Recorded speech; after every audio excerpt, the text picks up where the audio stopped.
Aisha, 6:31. I'd like to call the meeting to order. Can we have a roll call, please? You can, and I will, again, take you in the order that you appear on my screen, which is Commissioner Bauer. Present. Commissioner Callahan. Present. Commissioner Carlson. Here. Commissioner Walters. Here. Commissioner Krazan. We know you said here, but we didn't hear it. Here. There we go. And Commissioner Kilroy. Here. And we got Matt as well. Okay. So it looks like we have a quorum. Let's see, Vicki, would you mind leading us in the salute to the flag? Certainly. Hands over our hearts. I pledge allegiance to the flag of the United States of America and to the republic for which it stands, one nation, under God, indivisible, with liberty and justice for all. Wow, I think that's the best we've done it. We did that pretty well. Yeah. Thank you, Vicki. Let's see, can I get a motion to approve the order of the agenda, or does somebody want to pull something out of sequence? So moved. Can I get a Second. second? Okay, anybody opposed? Okay, we'll go with this order. Let's see, I did not see any blue folder items. Stephen, has any come in since I last checked? No, that's correct. There are no blue folder items for tonight. Okay, consent calendar. Does anybody want to pull anything on the consent calendar? Nope. Going once, going twice. Okay, can I get a motion to approve the items in the consent calendar? Motion to approve. Second. Okay, anybody opposed? Okay, that was easy. Public participation on non-agenda items. Is there anybody in the public that's live? Mark Hansen is listed as an attendee. So what I'm going to ask Mark to do, if there's any item he wants to speak on, because he may want to speak on multiple items, to raise his hand. So I'll be able to determine which of those there are. I don't currently see his hand raised for non-agenda item. Going to his, he does have his hand raised. So let me let Mark in here. Let me see, how do I do this? Mark. I'm betting I know what this is about. Well, I'm trying to figure out how to unmute Mark. If you hover over him, a box should pop up. Doesn't. You know what? I'm just going to promote him to panelist. How about that? There you go. That's just going to make it easier. Since we all know Mark, I'm not too worried if I promote him to panelist. Mark, I think you can now unmute yourself and go ahead and speak on the item. All right, there. I'm unmuted. Mark. I don't think I combed my hair because I didn't think I'd be on the video. So. Me either. At any rate, Me either. No. Both of you gentlemen have told me in the past that that's not a bald spot, that it's a solar panel for a sex machine. I don't know about that. It makes me very aerodynamic. Oh God! Hey, just a fun announcement. The past weekend, we had our first big regional youth regatta in the harbor, the Ken Hoover Memorial. I'm just getting it all in the press now. I'll send you the reports when I get them in. But it was very cool. We had teams from Cabrillo Beach. And Santa Barbara and Marina del Rey, and 46 kids all out sailing their opties. And everybody there was just on such a big warm high to be able to be, out watching the kids race again. So I'm in communication with Beach Reporter, Easy Reader, the log. I think we'll probably get in each one. So when I get the reports, I'll send them. But I just wanted to give you a heads up on the great news. The kids are back out racing. Thanks. Okay, thanks, Mark. And Mark, if you're going to be commenting on other agenda items tonight, I'm just going to leave you up as a panelist for now. because it's going to be, I don't have a way to kind of take you off and on, but if you want me to, I can stop the video for a little while if you want me to do that. No, I've got control of the video here, so I can turn it on. Perfect. All right. So we'll just leave Mark here kind of as on the panelist, since he can hear everything anyway, whether he's an attendee or not. I do not have any other attendees, and we do not have any e-comments under non-agenda items. Okay. Let's see. So let's go to ex parte communications. I had two communications from Jeremy at Olympus about the SUP permits, which is on later in this agenda. We probably all got emails from them, but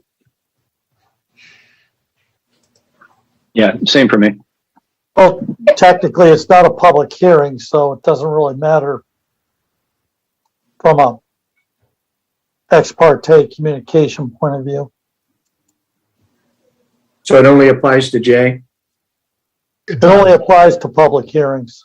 Okay, so yeah, it doesn't apply to Al. So there's nothing under Jay, so I guess there's nothing to report there. Okay, so nothing under J, K. Okay, so items for discussion prior to action. Let's see.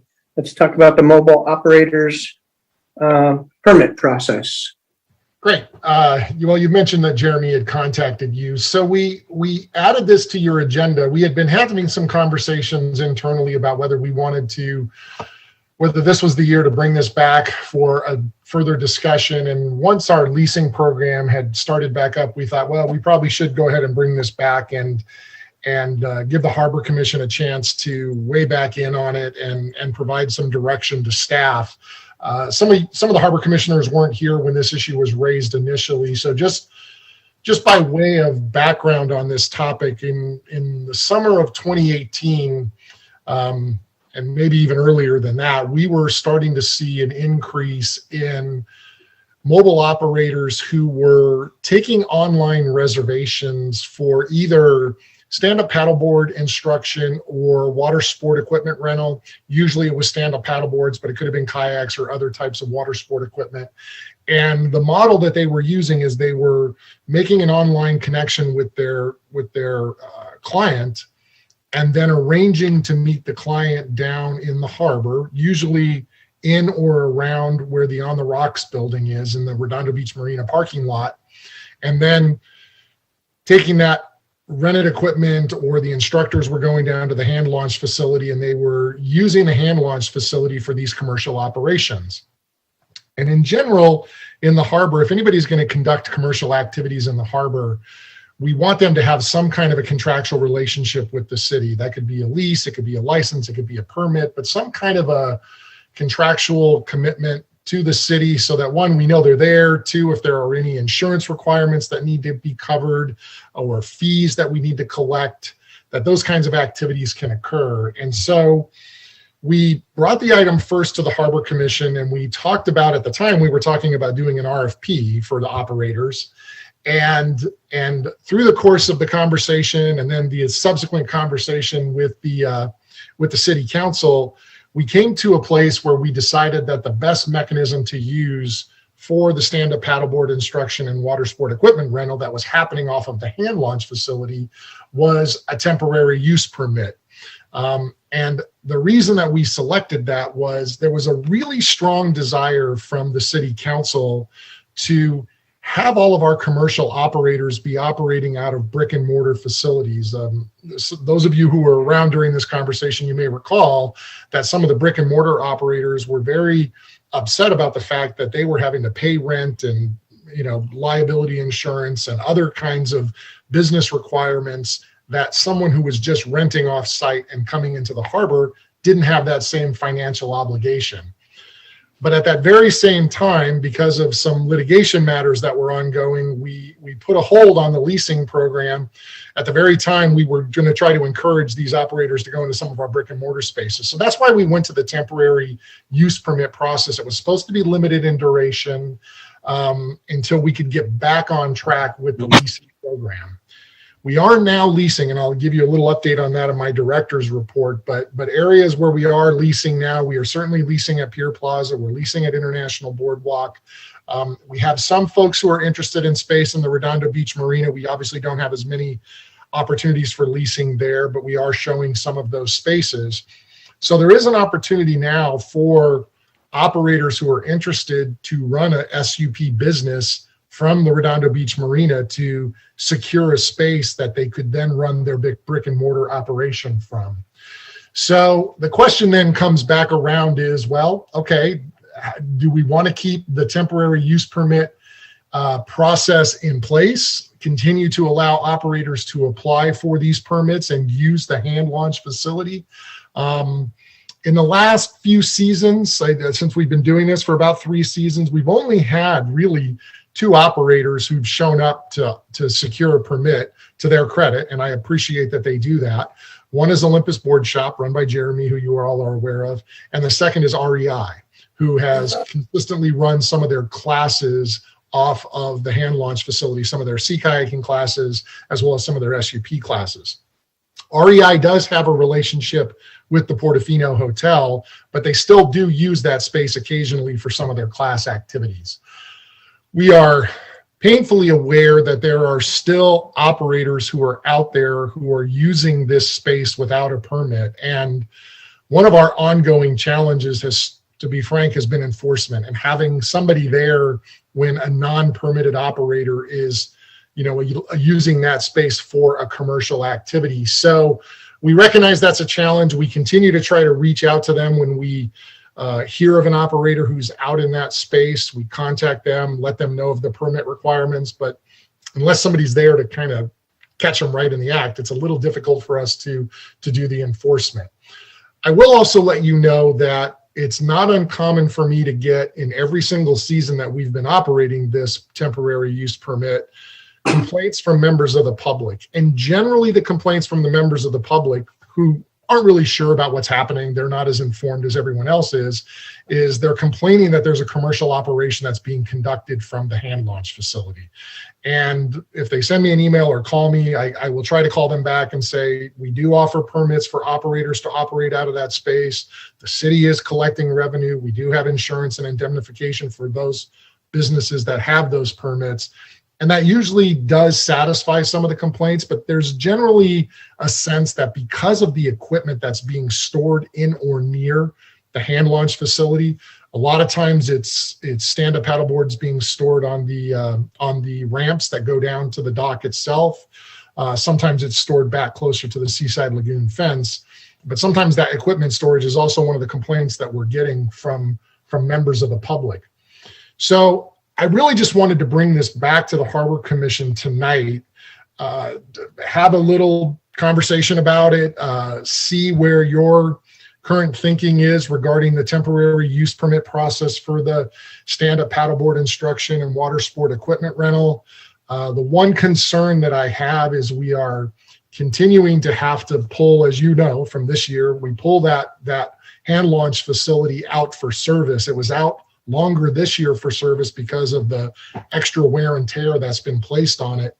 And so what you'll see in our staff report is if you decide to continue to go forward or recommend going forward with the temporary use permit process, that we build into the permit that there's no storage of equipment on the hand launch itself or on the ramps that are leading down to that, to maybe try to reduce some of that wear and tear. Ideally, what we'd like to do is have, if the operators are going to operate there, have them pull their equipment trucks in, park in the parking lot, meet their clients, the people who are renting the boards there, and then take the boards over to the hand launch, get them in the water, and then bring them back when that's done. I understand that can be a challenge if they have back-to-back rentals. That's a lot of back and forth between the 2 spaces, but it would certainly ease up the storage of equipment on that walkway down to the hand launch facility. That hand launch facility, and I don't know if it was COVID related or not, but we had lots of people using it over the summer, this past summer, whether it be swimmers, and I know there aren't supposed to be swimmers in the harbor, but there were groups of young folks who were showing up, and using that space extensively over the summer. And that, along with the commercial activities, was causing a lot of action down there on the hand launch facility. So bringing this to you tonight, just to have a little bit of a conversation, like I said, see what your thinking is relative to the process going forward. If you're experiencing any of those challenges, if there's any edits or amendments or changes you'd like to see to the process. I recognize that we're just coming out of COVID, and so asking the operators to perhaps move into a brick and mortar location and for this summer may be a challenge. So maybe that's something we want to defer till next summer. But again, just throwing it open, more of a conversation. And since we have a permit application in hand, I thought it was timely to get your feedback before we make a decision on that permit going forward. So with that, that concludes my comments on this, and I'm looking forward to getting your input on how you'd like to see this process going forward. Okay, thank you. So I'll make a few comments. First off, I support the program. I think it's been good, and certainly the two lessees, REI's good. They're an upfront organization. That's how I learned some of my sports, not my water sports, but other sports. And I condone both their training, and they run little, I wouldn't call them expeditions, but trips out of the harbor, and I support that. And that was the feeling of the commission at the time as well. And then Olympus, Jeremy's been a great community member. He's supported multiple activities in the harbor, cleanups and public events and things like that. So I don't think there's a problem with the two vendors that have been showing up. As to the wear and tear on the handrails, I'm not sure. From when I've been down there, I think a lot of people use those handrails going down the ramp to put their boards and kayaks until, they offload their truck or their vehicle, lean it up against there, and then take them back to the parking lot. And that's a way to keep them off the main path or anything like that. And it keeps them off the asphalt. So I'm not sure all that wear and tear is just from, the two permit holders. So with that, I'll open up. Vicki, I think I saw your hand first. Thank you, Chair Light. From what I've seen and all the meetings that we've had, Jeremy has complied with everything we've asked. I find him to be a very transparent, very helpful, very compliant permit holder. I would find it very sad if we took it away at this point, since he helped us formulate what we would ask for and help shape the basis for permits. I looked at all the materials, and it's like you're applying for a $500,000 loan. I realize that it's the city and they have to be held harmless, but I don't really see too many people actually filling that stuff out.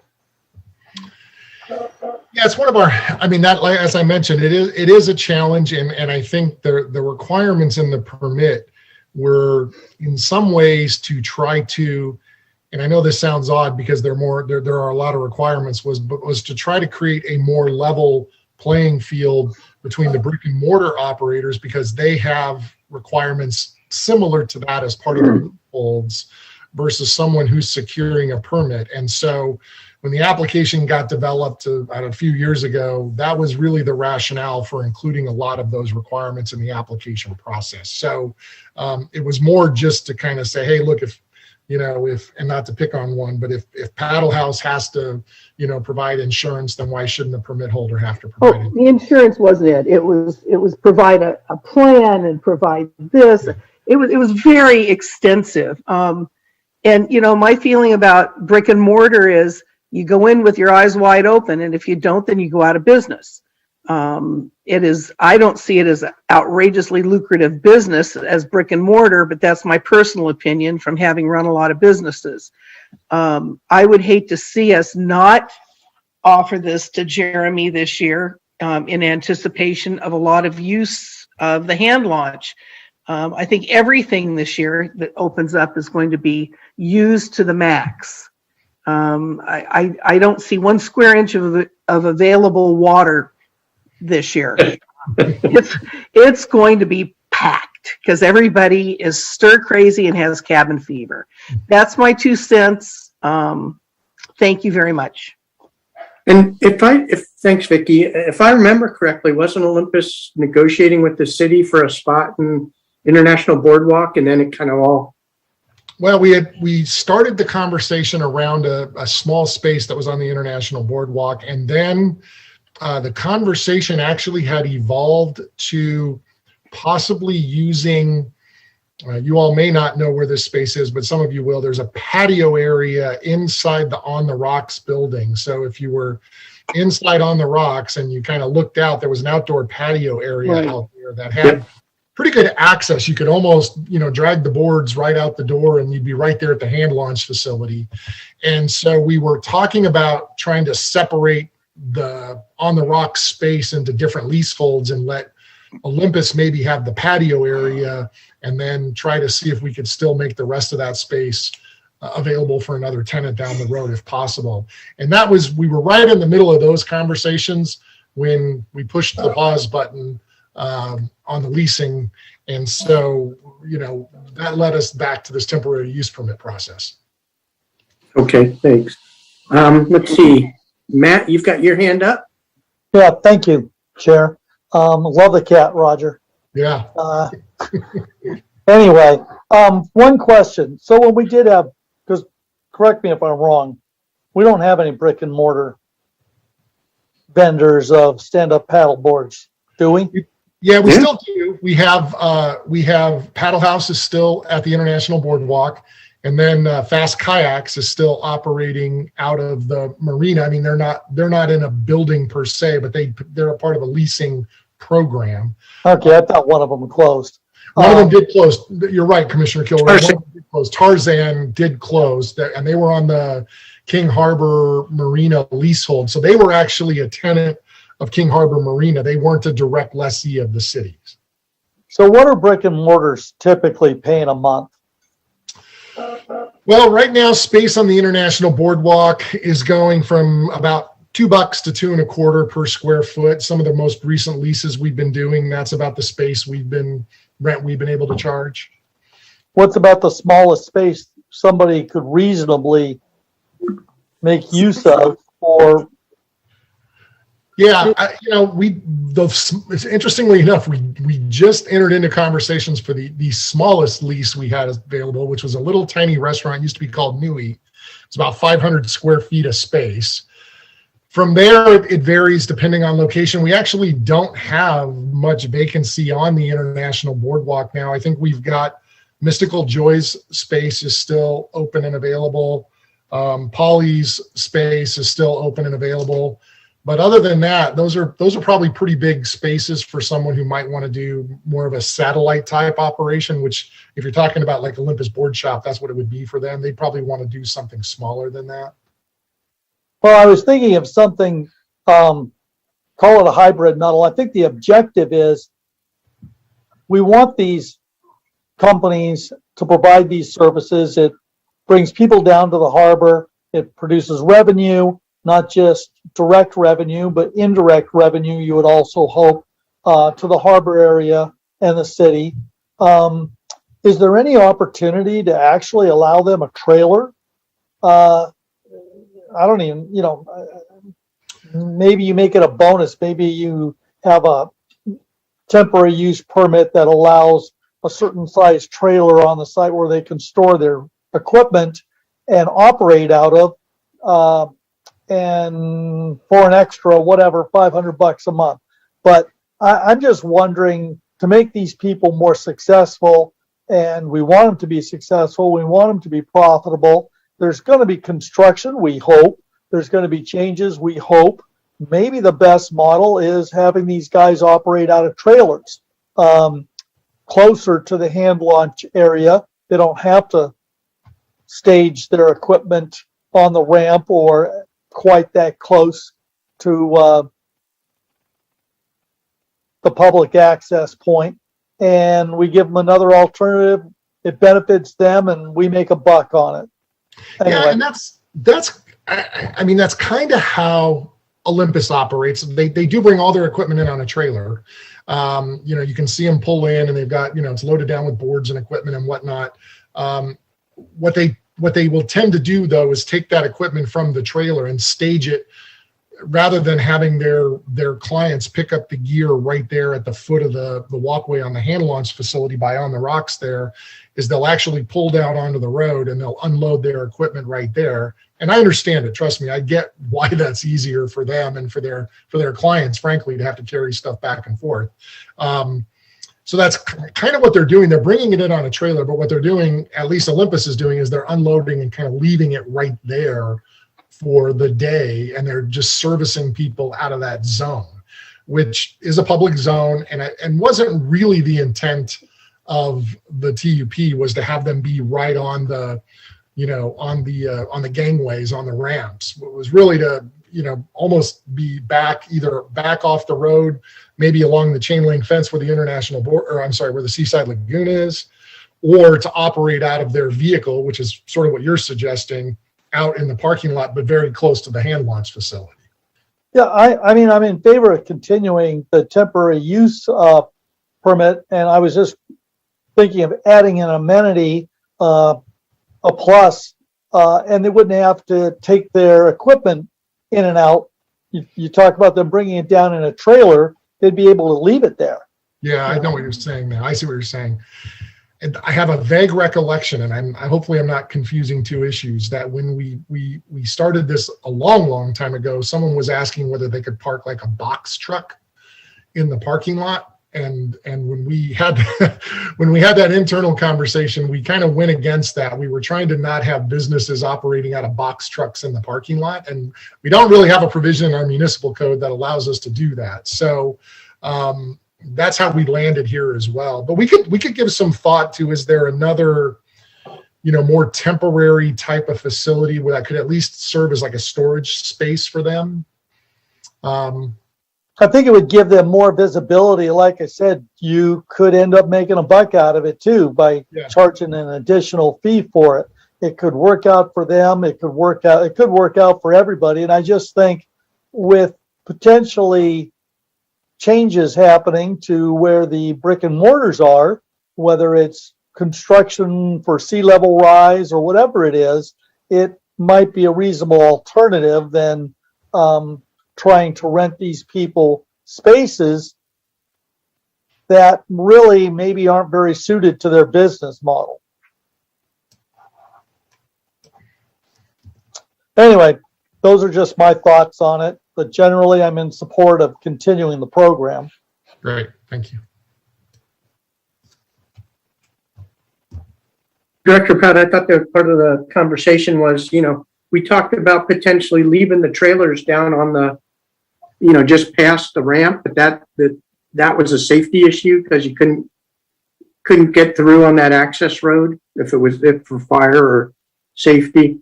Yeah, I'm not so sure we'd want to store anything down on that road. We'd probably have to look for someplace proximate, and maybe, I don't want to conflate two issues here, but maybe when you start to talk about public amenities in the harbor, maybe there's a conversation to be had about storage facilities or lockers, or, something along those lines. And, maybe we don't try to solve that particular problem right now. We, assuming this is the direction that the commission wants to go, maybe we continue with the permit process. And as we take up this public amenities dialogue as the year progresses, maybe that's something that's important we could cover. Yep, I agree. Let's see. Roger, you've got your hand up. Thanks. Yeah, so I'm in favor of continuing the permit as well. It seems consistent with other, temporary permits and leases we do. Theoretically, we'd let a band pull a permit to have a concert in the harbor. We have the Beach Life Festival, which helps some businesses, hurts others. Is generally a good thing. So I understand the impact on the brick and mortar businesses, but the harbor seems like, a regional asset, and, we ought to have a way to get a permit and take advantage of it for nearby businesses. And I'd hate to, stop the permitting process and still have the shops not getting permits, still doing what they're doing. So you kind of hate to punish the one guy getting the permit.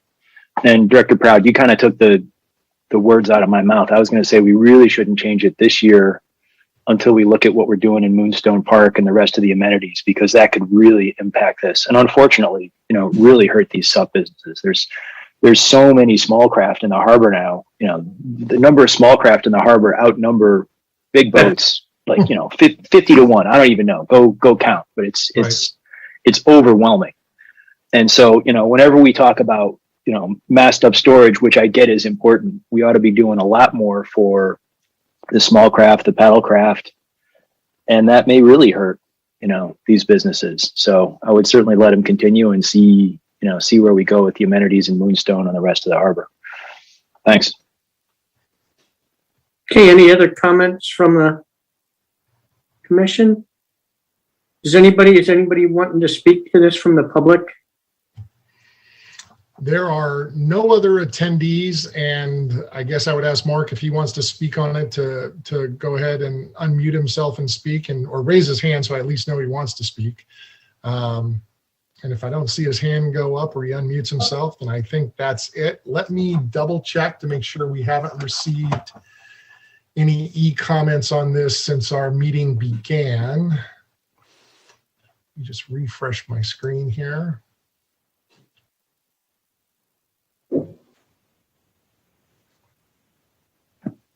It does not look like we have received any e-comments on this particular topic. So I think there are no public comments on this. Smartphone connected. Okay, I'd like to ask, I'm sorry, my work computer is booting up and shutting down and it makes that noise. So, Smartphone jeez, connected. it's killing me. The joys of working from home. From a safety perspective, and this wouldn't just apply to these lessees, or permittees, but is there a way to impose the safety requirement that leashes be required for anybody renting SUPs? I'd probably need to check with Harbor Patrol, since that would probably be their responsibility. I'm wondering if it's not in our code, what their enforcement provisions are. Yeah, I don't think there's any enforcement provisions, but anybody who's been on the open water, and Yeah. I've seen it where somebody falls off their board and the wind starts blowing it away, and if the winds are heavy, they can't swim as fast as the board will float away. Right. We can certainly do an inquiry and see. I won't go out on a small craft outside the harbor without a leash, even an outrigger canoe or a surf ski. Mm-hmm. It's just it's a normal safety precaution, and most of these people who are renting aren't that experienced with being out in the water, so they're out of the harbor. So to me, they're the most important people to make sure stay leashed and stay close to their boards.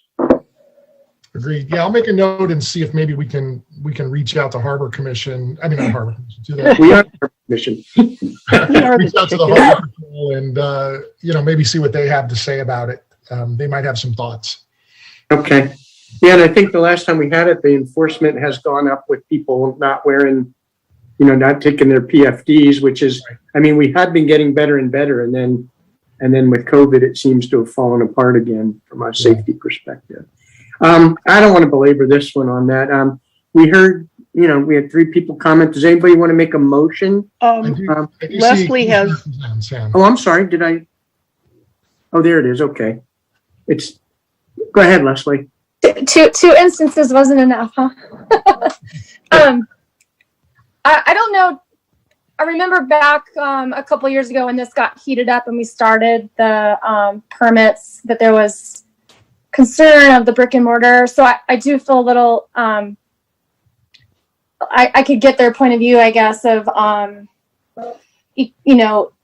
things being equal. I come from a coastal town on the East Coast. So if you're renting a board off site, you're doing it because you're saving $1 and you're getting the board to the ocean yourself. But, so if they've got that and they're delivering and avoiding rent, then it's kind of an equity thing. But so I don't know what the specifics are of the permitting as compared to the brick and mortar, but I guess consideration for that would seem important. But I am in favor of extending the temporary permit for for this year? Yeah, as I said earlier, we tried to make the permit requirements mirror as much as possible some of the obligations that a brick and mortar operator would have. Okay. And the fee itself is not inexpensive. I mean, the fee to get this is $1,000 a month.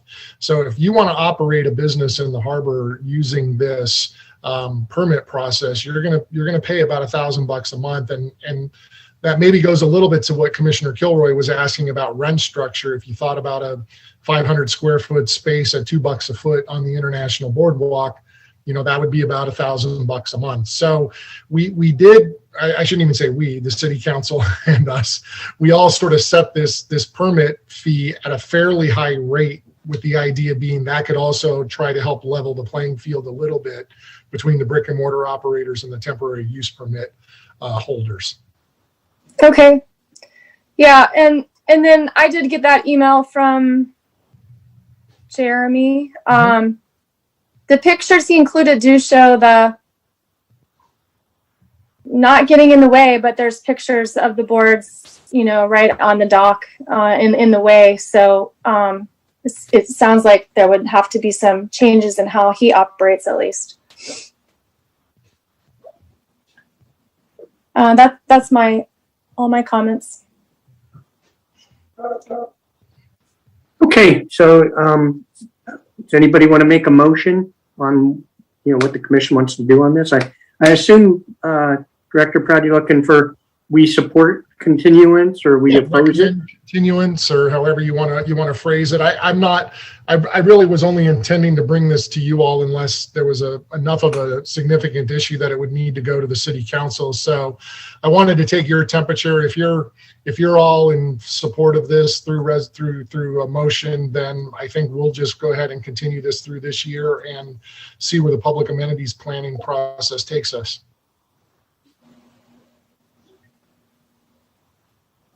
Okay. I see Commissioner Callahan has her hand up as well. I was going to move that we continue the equipment rental permit for anyone who is interested as proposed, and we revisit again next year. And realize that if you read the package, they're recommending maximum of 3 permits. You agree with that? Okay. Yeah, but I don't think we've ever even had 3. No, Yeah, we'd like to hope that this year maybe Yeah. maybe we can up our compliance by one more vendor, hopefully this year. So Yeah. Okay, do we have a second? Yeah, I'll second that motion. Okay, we have a motion and a second. Any discussion before we vote?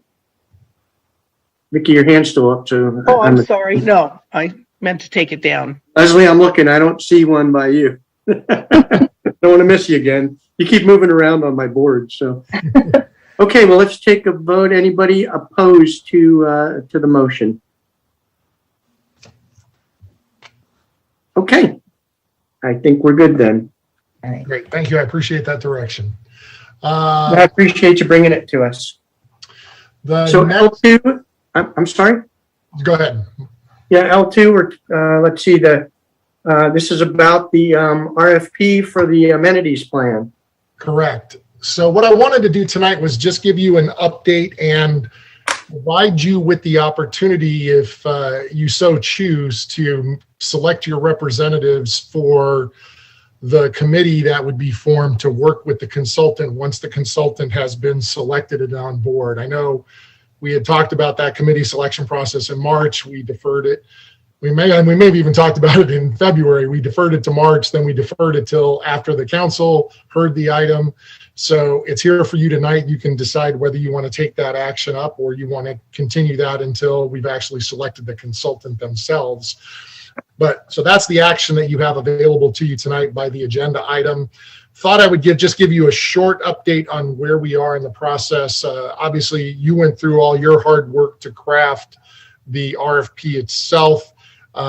Since we last met, I think a day or two after we last met, the city council took the item up. They had some additional comments, very minor, which I think is a testament to the work that you all did in putting the RFP together. We made those edits, and then we started the process of assembling some of the background documents and then doing some research to try to figure out on who we might want to target the RFP to. And so Elizabeth and I did a lot of online research looking for various either waterfront engineering groups or planning organizations, planning firms that had waterfront planning experience, and put together a targeted list for distribution of the RFP. That targeted list had about 18 different consultants that were on there. And as I said, they were ranged from engineering firms, landscape architects, and then there are some big shops that are multidisciplinary in terms of what they provide. A great example would be an AECOM, for example. Large engineering, large planning, pretty much have all the disciplines that you might want to count in there, like a multidisciplinary organization. They were on our list, just to give you an example of somebody in that category. We distributed out the RFP to them. We posted the RFP out on LinkedIn. We posted the RFP on the American Planning Association. They have an RFP marketplace where we put it there. We put it on the city's webpage. So we tried to get some broader distribution of the RFP. We did have some additional inquiries once we put those postings out there. There was about another 8 or 9, might even be up to 10 at this point, people who have inquired about the RFP. And so we have distributed that to them. So right now it's out on the street. It was scheduled to be responses back due this coming Monday. And I will tell you, we extended it a week, and it was really just because and this is just absolutely the bureaucracy at its best, and we apologize. We had sent an email over to our engineering department to get it up on their webpage and the city webpage, and it just happened to be that the person we sent the email to was on vacation for a week. And it didn't make it into the right person's hands until a week later. So we thought it only fair to extend the deadline by 1 week. So the responses will be due now on May 24th, so 2 weeks from today. I will tell you, I'm going to look on my spreadsheet here, so I apologize if I'm looking away, but kind of keeping track on who's called, who's expressed interest, who's declined. There have been a couple of those. And I would say right now we're at got about 6 or 8 firms that are showing some real interest in the RFP. And that could be anywhere from, sending me a response email wanting some additional information to a phone call. I've probably talked to 3 or 4 different organizations on the telephone. So, how that translates into actual proposals, I'm not sure. We've only heard from a couple of people who have declined, and both said they were very interested. One said they didn't feel like it felt like it was quite in their wheelhouse of what they do programmatically.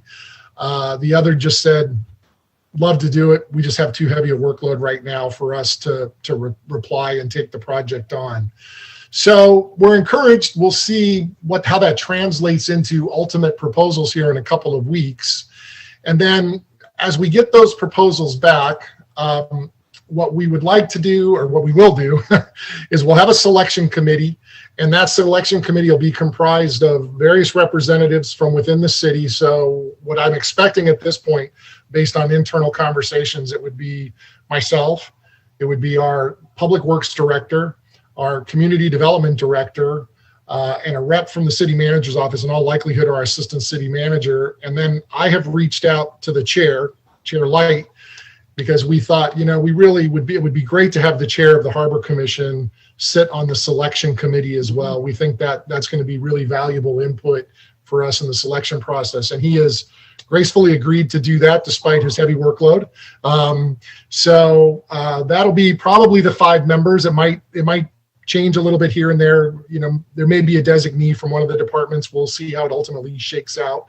And then what our intent is once that group has made a recommendation or settled in on who the top candidate is, that we bring that top candidate back to the Harbor Commission for the entire Harbor Commission's consideration before we advance that to the City Council for ultimately a recommendation and hopefully an approval to move forward with the contract. then of course the last thing is which is in the staff report, and I've already mentioned, we did have this conversation about process and about having a committee be formed to work with the consultant once they've been selected. So if you're so inclined tonight to take the action to pick a couple of representatives, you can feel free to do so. I would say, given the fact that the RFPs are going to be returned in 2 weeks, and we'll talk about the next Harbor Commission shortly, but there will be a Harbor Commission meeting shortly thereafter, hopefully, to talk about budget matters. You could decide whether you want to take that action tonight or whether you wanted to defer that again to a further meeting. I leave that totally up to you and don't have a recommendation either way. So with that, I just wanted to give you an update. I'm happy to tackle any questions related to the update. Hopefully by the next time we talk, we'll know how many proposals we have. And I don't know if the selection panel will have met, but they will be on the verge of meeting to have their conversations about and their deliberations. Okay, thank you. I really appreciate the update. This is exciting that it's moving forward. I'll open it up to the rest of the commission, but I have a question first. Seeing what's going on with the skateboard park stuff, does the company or firm that wins this, would they have an OCI against implementing any of it? An organizational conflict of interest? I don't think so. I think the skate park issue, as I understand it, and I haven't gotten too deep into it, is that the group that the city was working with, Spawn Ranch, to kind of help think through some of the conceptual designs for the skate park, there's a question as to if the city were to do a design build contract, which I think is how we would like to approach the skate park, or how Public Works would like to approach the skate park. Does the fact that we've already been working with this particular organization and thinking through some of the conceptual design stuff give them some kind of a competitive advantage in that design build competition RFP? And I haven't been on the inside of that conversation, to be quite frank, Chair Light, to know all the ins and outs of it, but I've just heard that conversation tangentially. It's really just surfaced recently. Yep. We don't, I will tell you, and this is just my own opinion, it's sometimes before we get into these RFP processes, we really need someone who has some technical expertise to help us think through some of the various aspects of the RFP and some of the design elements. And, you would hate to think that the person who has that much knowledge that you're turning to get some advice would then be precluded from actually being a bidder on the project. So I'm hopeful that that's not the case, but I think they're just thinking through all the various legal angles, and I haven't had a lot of conversations with them about it.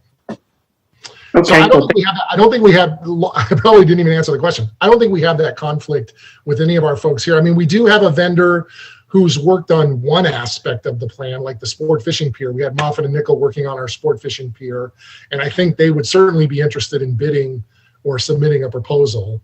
And they've done some previous work for the city on the boat ramp. They did a boat ramp study for Mole C back in the day. But I think it's enough of a different animal that they should not be precluded from being able to bid on the project. Yeah, that's my concern. We get somebody who really knows the harbor and helps us do this amenities plan, and then we can't use them. And I think there's ways that the city and the subcommittee can help alleviate OCIs from that. I have experience with that both on the government side and on the contractor side. It's a big concern with the federal government. So I've seen, ways to mitigate the OCI. But we don't have to talk that tonight. I just wondered if that was entering into this. The second thing, I'm sorry. It hasn't come up. Okay. The one thing I wanted to say before I turn it over is I'm a little concerned about picking now because we don't know what the winner's going to bid as the process. And if they follow our, kind of what we recommended, the kind of parallel process, one that's accelerated for Moonstone, the Moonstone Park area, and then the other one, we may want to have two subcommittees. But if they have some way of combining those and then just continuing, focusing on Moonstone Park first and then continuing with the rest of the amendment, then one subcommittee may be the right answer. So I'm just afraid we might be a little premature. I guess our safety valve could be, we pick one subcommittee, and if they bid a bifurcated effort, we can appoint a second subcommittee later. So with that, I'll open it up to the floor. I don't know who went first. So if you guys, okay, Vicky, you go. One of the things that I might point out when appointing a subcommittee is that both Commissioner Light and myself are up for reappointment for 2022. So our terms would end in September of this year. So we are kind of at the mercy of the mayor and city council. So I would have to decline being on that subcommittee until I know who's been appointed. It's an interesting question. I think typically appointment process is kind of August-ish. No, filing is due by June 15th. Final appointment is August. Yeah, that's what I meant. Yeah. Final appointment's in August. So that typically is when we hear about who the mayor is recommending for board commissions. But remember, it's city bureaucracy, and it could be well into September, October before we actually get going. Well, I won't comment on politics, but I'm thinking it may be a shorter process this year.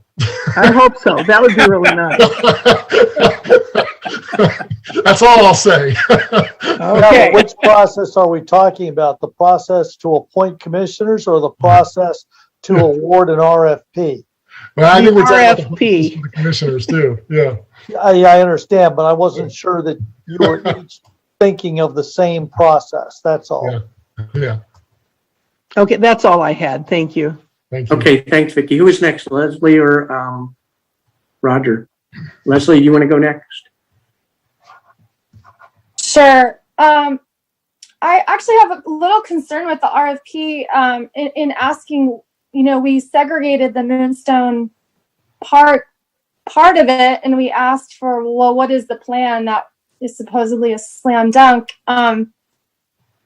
Stephen, I appreciate you provided that access to those files, and I see Mark Hansen's emailed us a bunch during this call, but the files you provided, there were like 3 or 4 different plans. So it sounds like there isn't one approved plan that the awardee is going to know what the city has decided they would like to move forward on. Yeah, and let me just make a comment because I don't want the other commissioners to feel like somehow they got slighted. So sorry, I bugged him right before this call. Yeah, no problem. Commissioner Curzon asked me about the Moonstone Park plan right before the call. And so what I was going to tell you as part of this agenda item was we've populated some documents into the Dropbox account, and I was going to send you all a link to that and ask you if you would keep that, kind of among yourselves, and you can feel free to interact with me if you have other information you think should be in there. But she had been asking me about the Moonstone Park plan, and that was the easiest way to get it to her right before the meeting. So that's what she's referring to. I will tell you, and Mark will probably raise his hand for public comment and correct me. Mark and I had a long conversation about this. Elizabeth and Mark and I, we all got on the phone and we were talking about the status of the Moonstone Park planning effort. And I asked Mark if he could send me some of the stuff that he had in his files so I could see what we had in our files and compare notes. And the challenge that will be associated with the Moonstone Park planning process, as I understand it, is there was some consensus that was built around a particular plan for Moonstone Park and an approval for that concept. However, that concept had a reliance on the leaseholder for the King Harbor Marina, the Guthrie family, to manipulate their leasehold boundaries to allow some of what was currently in their leasehold to be part of Moonstone Park in exchange for moving some of those uses to a different location. That isn't the same leaseholder that we have today. And so I think there will have to be, we could certainly start with that as maybe the opening dialogue with the current leaseholder and see how amenable they might be to moving that plan forward. If they're not, that may engender a whole new planning cycle for Moonstone Park. So I kind of came away from the conversation with Mark feeling less like it was a slam dunk as well, that there might be more work there than what we might have initially thought. there's certainly some great concepts that can be used and build on, and a lot of work has been done, but I'm not so sure it's as simple as taking a plan off a shelf, blowing the dust off, having a couple of community workshops to make sure everybody's cool with it, and we're good to go. There's going to have to definitely be some work done and some conversations with the current leaseholder to see if they're amenable to moving that plan in that direction. Couldn't they be part of that subcommittee? They could. I think in one of my staff reports, I did recommend that we have some harbor leaseholders be part of the subcommittee. So, and Dr. Ginsburg has two leaseholds within the harbor, so he could maybe have a representative, or if he wanted to do it himself, attend the committee meetings and talk that through. So yeah, that certainly could be a way to do it. And we could always do a plan A and plan B, stay within the confines of what's there today. And then if we can, in an unfettered plan, if we can get the cooperation of the leaseholder, but that's getting into the operational. And obviously the other interested party out there, which we haven't gone back and revisited that plan with in a while, is the outrigger clubs, Lanakila and Nahoa and the others who are out there. So, I think, like I said, I didn't come away with it as maybe we all might have thought, like it was so far advanced and almost ready for implementation that it wasn't going to require as much work. But we'll have to see how the process unfolds. But it's a good observation. Yeah, well, I think the lesson there is when we have a plan, we got to execute on it, and we have the money instead of letting it sit for 10 years and things change. Yeah. Yeah. So my point was, it looks like we have a little homework to put a wrapper around the maybe condensed information that we're giving to the awardee. And I didn't go back and look at our RFP to see if it was flexible enough to deal with a situation where it isn't a slam dunk. But I don't know, it just could present some issues with modifying because it's not just here it is and execute type of thing. Agreed. And what we've done for anyone who's asked for the background information on the link is when I send them the link and I say, what you'll find in here is you may find administrative reports, you may find conceptual plans, you're going to find technical studies like the wave studies that Mark provided us. You need to take all of these into consideration, but each of these elements will need to be visited as part of the public amenities plan. So I'm trying to not present to them that these are all, these are preferences, that these are, completed plans. I don't want them to come into this with the perception that, oh, hey, look at this boat launch PowerPoint presentation. Why don't we just pick that's where we were at a time. It's like sport fishing pier. We got to a certain point, we had a PowerPoint presentation. We can provide that to them so they can see some of the conceptual ideas that were out there. But that doesn't mean anyone has settled on any of those conceptual ideas. So I'm trying to make sure that they understand that we're revisiting each of these areas. There's been some work done, which I think is helpful, but it doesn't necessarily dictate any particular concept or plan going forward. Okay. You said May 24th proposals. When would I don't know what the city's approval process. I'm just wondering when does the city have to have all the documents, bundled up ready because we've made an award? Is that like a 60-day thing because it goes to council and or is it? It varies. I've seen it go quick. I've seen it go slow. What we would probably do is try to convene the selection panel as soon as possible thereafter. So it might be that week. It might be the week after. And okay. Get so a maybe first end of June. Proposals.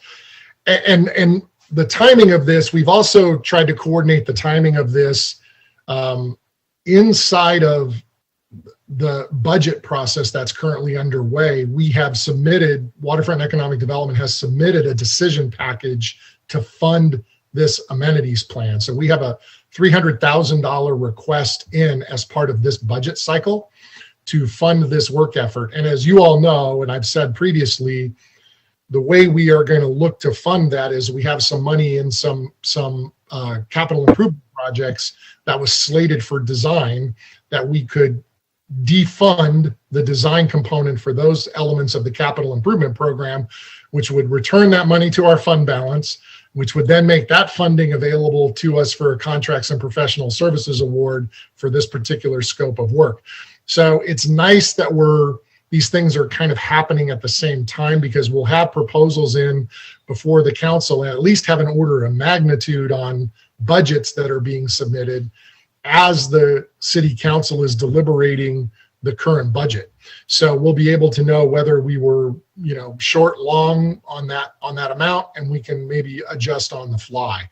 But to your question, it depends a little bit on the back and forth between us and the consultants. It's going to be a little bit on the back and forth on scope, but hopefully within a month we can tighten up scope, tighten up budget, and to be in a point where we could then take it to the city council for recommendation. They're going to be consumed with the budget process for most of June. So what I would like to think is that maybe their first meeting in July, we're ready to bring it back to them. They would have approved the budget. Presumably they would have approved the funding, hopefully, keep our fingers crossed.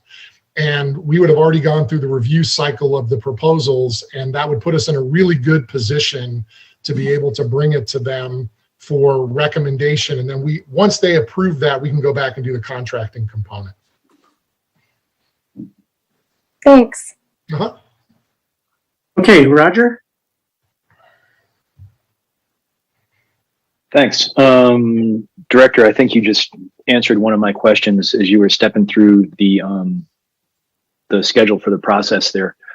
I appreciate you wanting to bring this back to the Harbor Commission, as I understand it, so that your committee would down select, make a selection, bring it back to the Harbor Commission, and then we'd go to the City Council with that selection and the Harbor Commission's opinion on it. What I was going to say is, I would hate to slow up that process if we somehow missed a cycle on the Harbor Commission's meeting. So if you wanted a subcommittee, I don't think we will now, but what I was going to say was, if you wanted a subcommittee to do that in case we don't have a June meeting, if there's any danger of us not having a June meeting, we should make a subcommittee to work with you tonight. And Yeah, I don't think we need that anymore. Yeah, just to tackle your question, and I'll bring this up under the director's report. What I'm going to ask you for in what's scheduled on your agenda for adjournment is to adjourn to June 2nd, Wednesday, June 2nd. And the reason for that is as we did last year, we'd like to have the opportunity to at least review the Harbor Enterprise budget with you. And if you have any thoughts or comments that you want to communicate to the city council prior or as part of their budget deliberations, that you have an opportunity to do that. And your regularly scheduled June meeting would put us so far into the budget process that you wouldn't have much of a chance for meaningful input. And so as we kind of thought through the scheduling, and believe me, the hardest part of the scheduling is actually finding a night that there's not another meeting going on, because I don't know when you guys work during the day. Because it's hard to find, because I asked Elizabeth, I said, it's a Zoom meeting. Can't we just do it anytime? And what she told me, and of course I hadn't thought about, was these are all televised, and we can only televise one meeting at a time live. And so we had to find a slot where we had availability for broadcasting. And the only slot that we have, and I'm getting a little deep into this for this particular agenda item, but it's relevant to the schedule.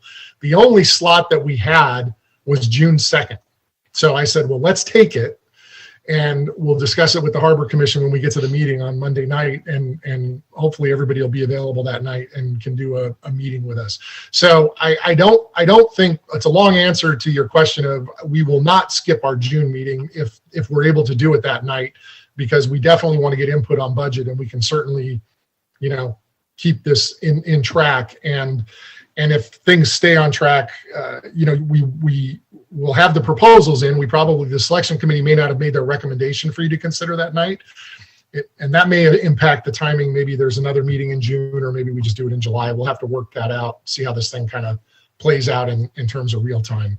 But I think we can ensure that we get a full Harbor Commission meeting for consideration of the recommendation. I will tell you, just as a sidebar, we had some back and forth about, how does the commission get involved? And then we started talking about, well, maybe we should have the chair sit on the commission. So when I wrote the staff report a week or so ago, I was thinking it was going to be an internal staff review, and then it would come to the Harbor Commission as a whole for you all to consider.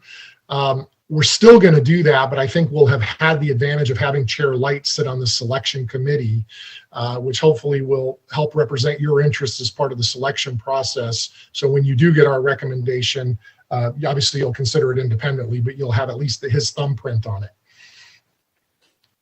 That's great. Thanks. And I hate giving somebody else work, but you might also consider Commissioner Walters to review the bids. His expertise made the RFP much, much better. And I don't know if you would need expertise like his in reviewing the bids, but I just wanted to throw his name out there and volunteer him to do a lot more work if you need him. And the last thing, hey, I would enjoy seeing the bidders library, or I think I would enjoy seeing it because there's stuff in there I know I've never seen. So thank you. Yeah, and I will send it. And like I said, I was waiting till tonight's meeting because I wanted to be mindful that they're all public documents, so I think it's fine. But once I provide access, then you have access, right? And so we want to, we'd like the access to be people who need access, like the bidders, and then yourselves who may go in there and say, hey, it might be interesting if you had this particular document in there. It's really a collection of documents, and what we've tried to do in combing through our files is trying to find the most recent, or in some cases there's some history. There might be a historical document. So in the case of the boat ramp, for example, Moffitt and Nickel did a very detailed boat ramp study, probably 2012 or something like that. And so, and it's got a lot of good background, whether you agree with the conclusions or not, there's a lot of good background for consideration there.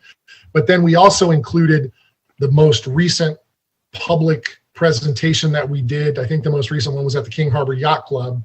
That was the most recent public workshop that we did on the public boat launch. So you can see the various alternatives and maybe see how things have evolved. But what I tried to steer away from, as I mentioned earlier, is I didn't write a big narrative to go along with all these documents. It's a bit of a fire hose, and people can kind of look at it and hopefully put them in historical context. And I'm just cautioning them, as I said earlier, to don't look at any of these as having a stamp of approval on them. We're going to have a conversation about each of them as part of this public amenities plan. Thanks. That's all I had. Thanks a lot. Great. Thank you. Okay, I don't see any hands up. Can we take comments from the public? Mark has his hand up. So Mark, if you would like to speak, I think you can just unmute yourself.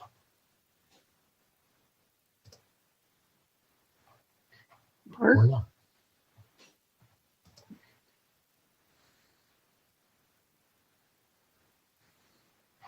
Mark, are you able to unmute? Mark. Oh, no, I got it now. Okay. No. I was going to say, I don't have the ability to do it. So Yeah, no, for some reason it fought me for a second. Okay.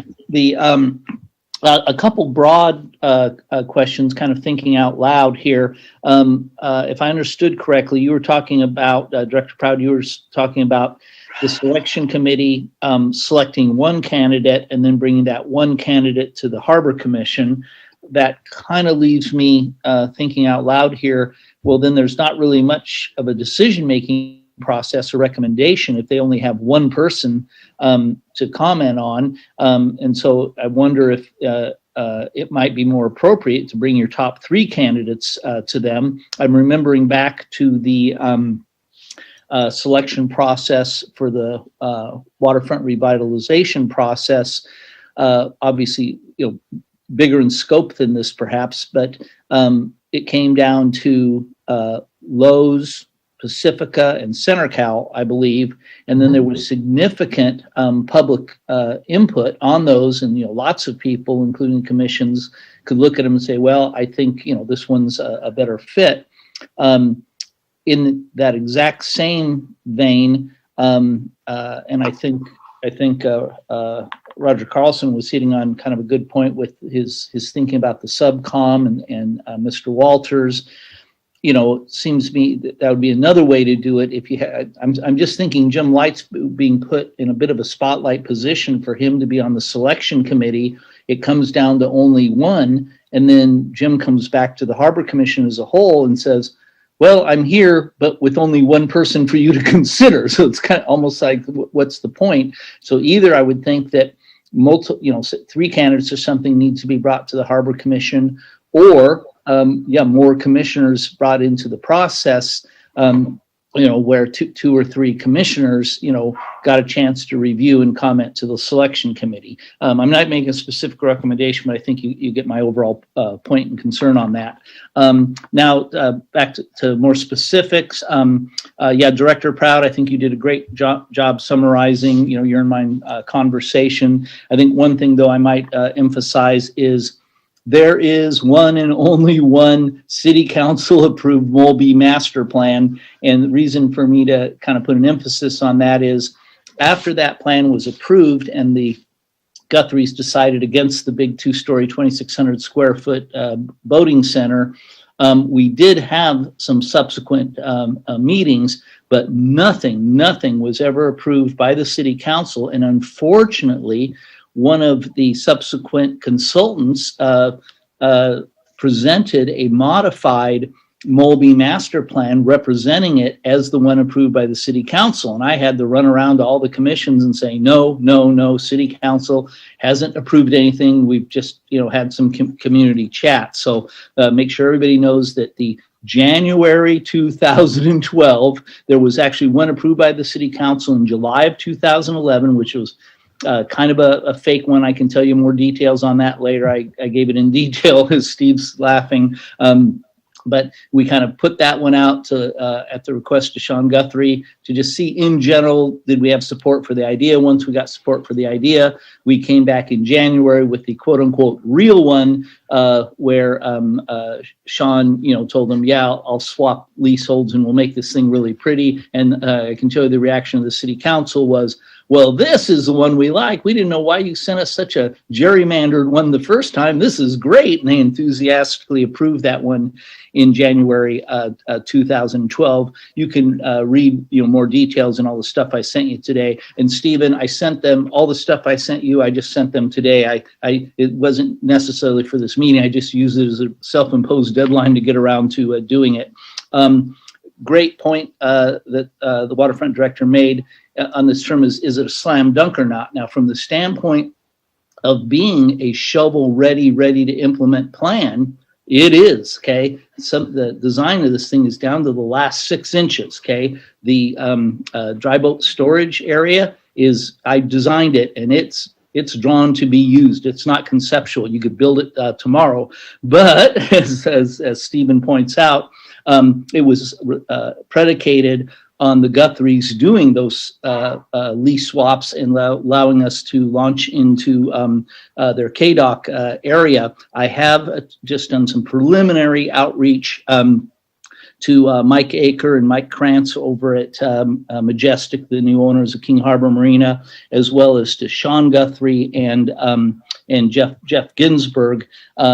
Sean, we did bring Sean into our MOLB subcommittee. So, when we chatted just now about, well, should we bring somebody, from Dr. Ginsburg group in, the answer is, well, yeah, we got to get permission from them, see if they'll honor that original concept of launching into their area. And then on the one subcommittee versus two subcommittees, I think it's a great point that Commissioner Light brought up. I've had that same thought does it really need to be two different groups? Because I could perceive that a lot of the expertise and interest would be a lot of the same people. So is there really a point in two subcommittees? So I think that's worthy of consideration. I think that was my little list of points. Hope some of that's helpful. Okay, thank you, Mark. Are there any other public comments or commentors out there?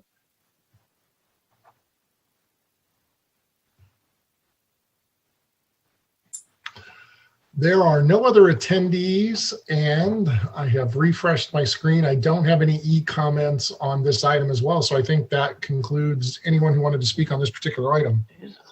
Okay, so having heard all the talk here, I think, that meeting with the budget's going to be a long one and a full one.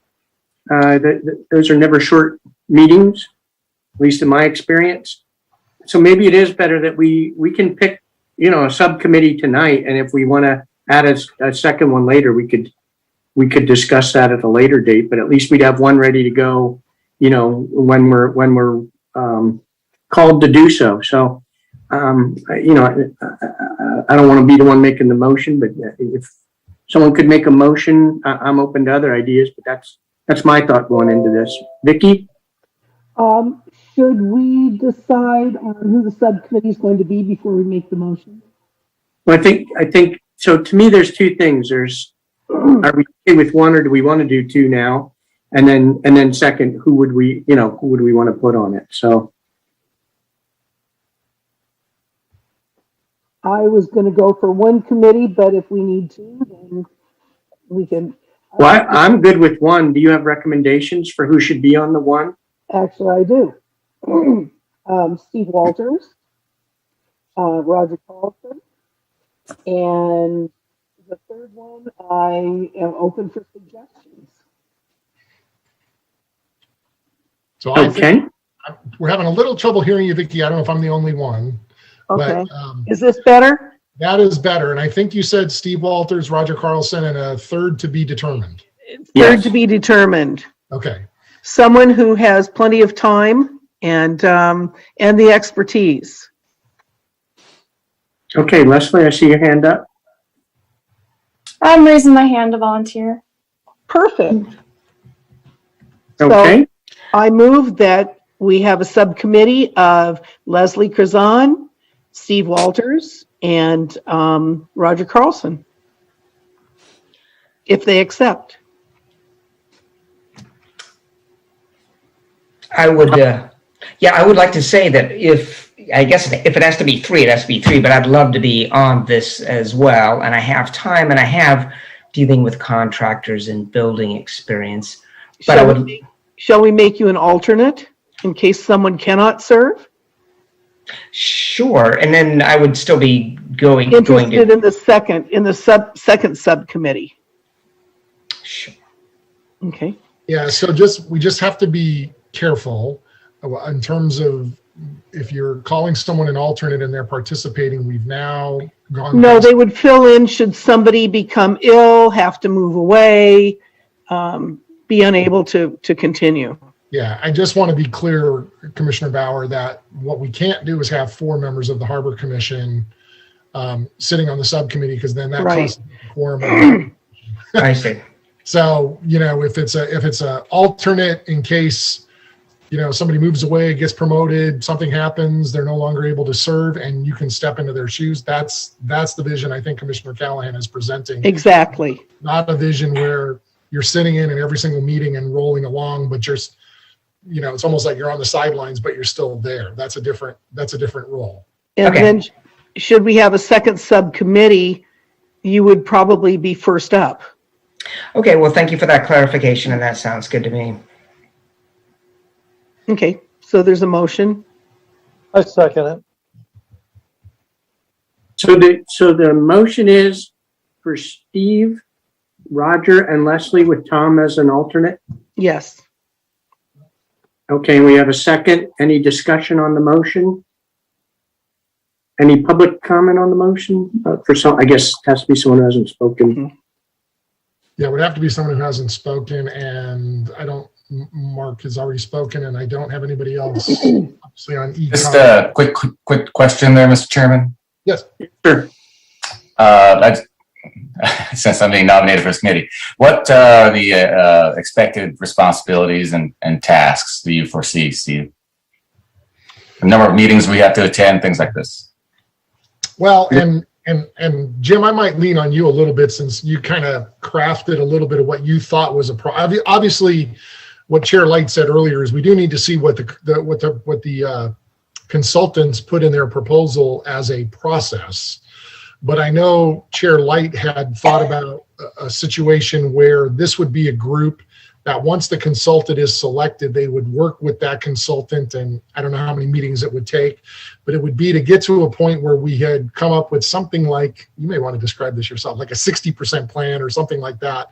That would be the basis for the first public workshop. So we wouldn't have a process where we'd go out into the public and generate the wish list of, hey, what do you want to see in the harbor? And we get so many different pieces of information that it's too difficult to digest and cook down into an amenities plan. So I imagine there would be a fair amount of upfront work to get to that first concept plan.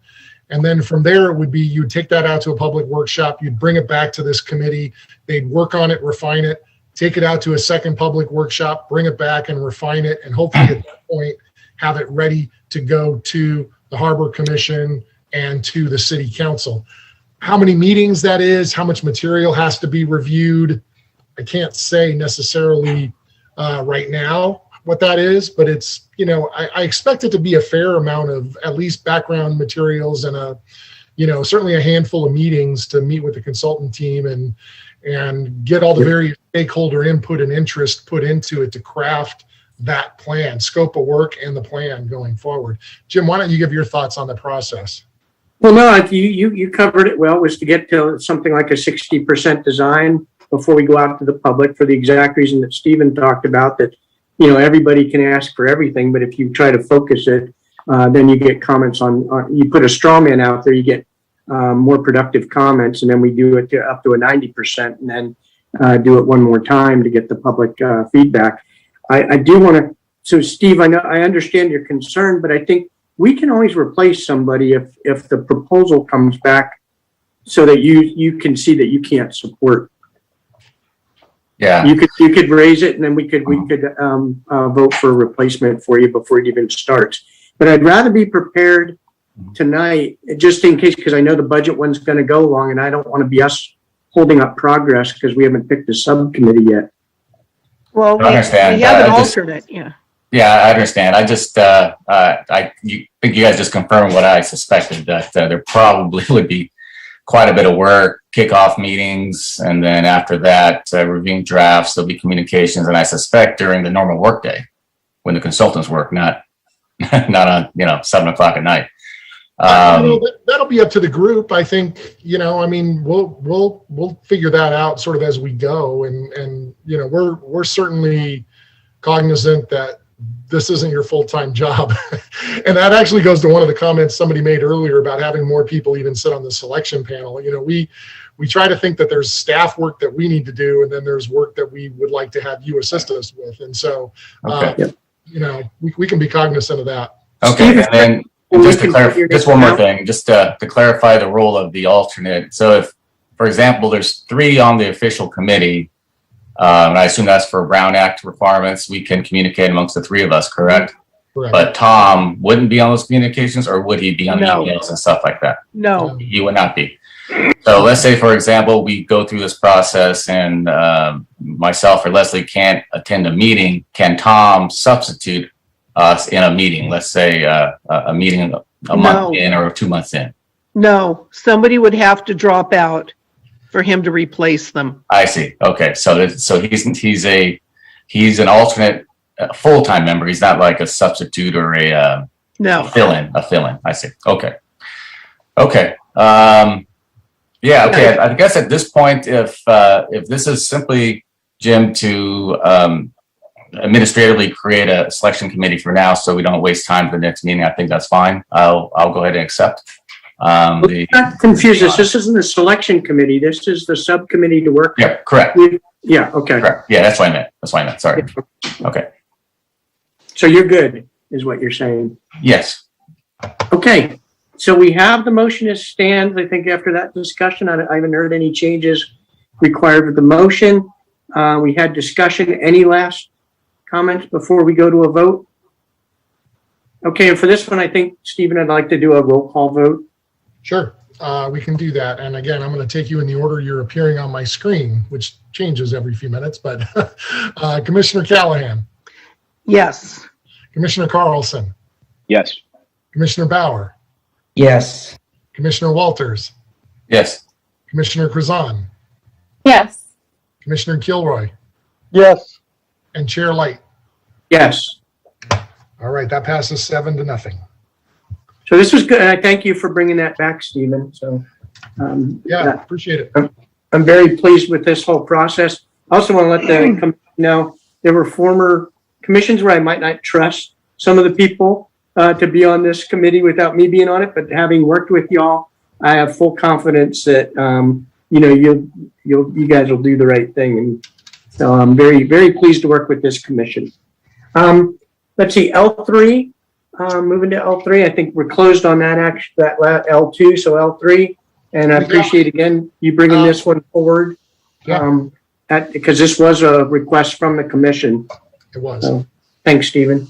Yeah, it was. And sorry, I'm getting, as I said earlier, I got about 4 different screens I got to look at here. So give me just 1 second to catch up. Yeah, we've had, so the item before you now is the first, what I'm considering to be kind of the first step in the possible creation of an outdoor dining program for King Harbor. As most of you know, well, all of you know, when COVID-19 hit with the onset of the pandemic, all of the restaurants and businesses at the pier were severely affected by this. And as the restrictions started to lift kind of toward the beginning of the summer or middle of summer, we started looking at what the Riviera Village Association was doing with creating the parklets in the village. And we looked at the harbor, and we had some requests from vendors down there about outdoor dining there. And in working with our Public Works Department and our community planning, our community development department, we were able to put together a temporary use permit process for restaurants. And initially, I'll be honest, the temporary use permit process was started out with the idea of private restaurants and other locations in the city being able to use their adjacent parking lots or their adjacent public spaces out in front. And we soon realized that we could go ahead and apply that same concept to the public spaces that were out at the pier. It was important to note that the TUP process was really intended to allow those businesses to expand in the public areas to improve their capacity under the COVID restrictions, but it was never intended to allow them to exceed their capacity beyond what was currently allowed. So it wasn't really a problem during COVID just because the indoor restrictions were so tight. But as you start to think about this project going forward, we could find ourselves in a situation where we're back to 100% indoor dining capacity and we have this additional outdoor space. So that would be an increase in overall seating capacity for any business that might take advantage of this outdoor dining program. It has been a success. We've been very happy with the reception that we've received. I think it's been a wonderful addition down at the pier, and we've had many, many lessees who've asked us for the city to consider any options we could to create outdoor dining at the pier.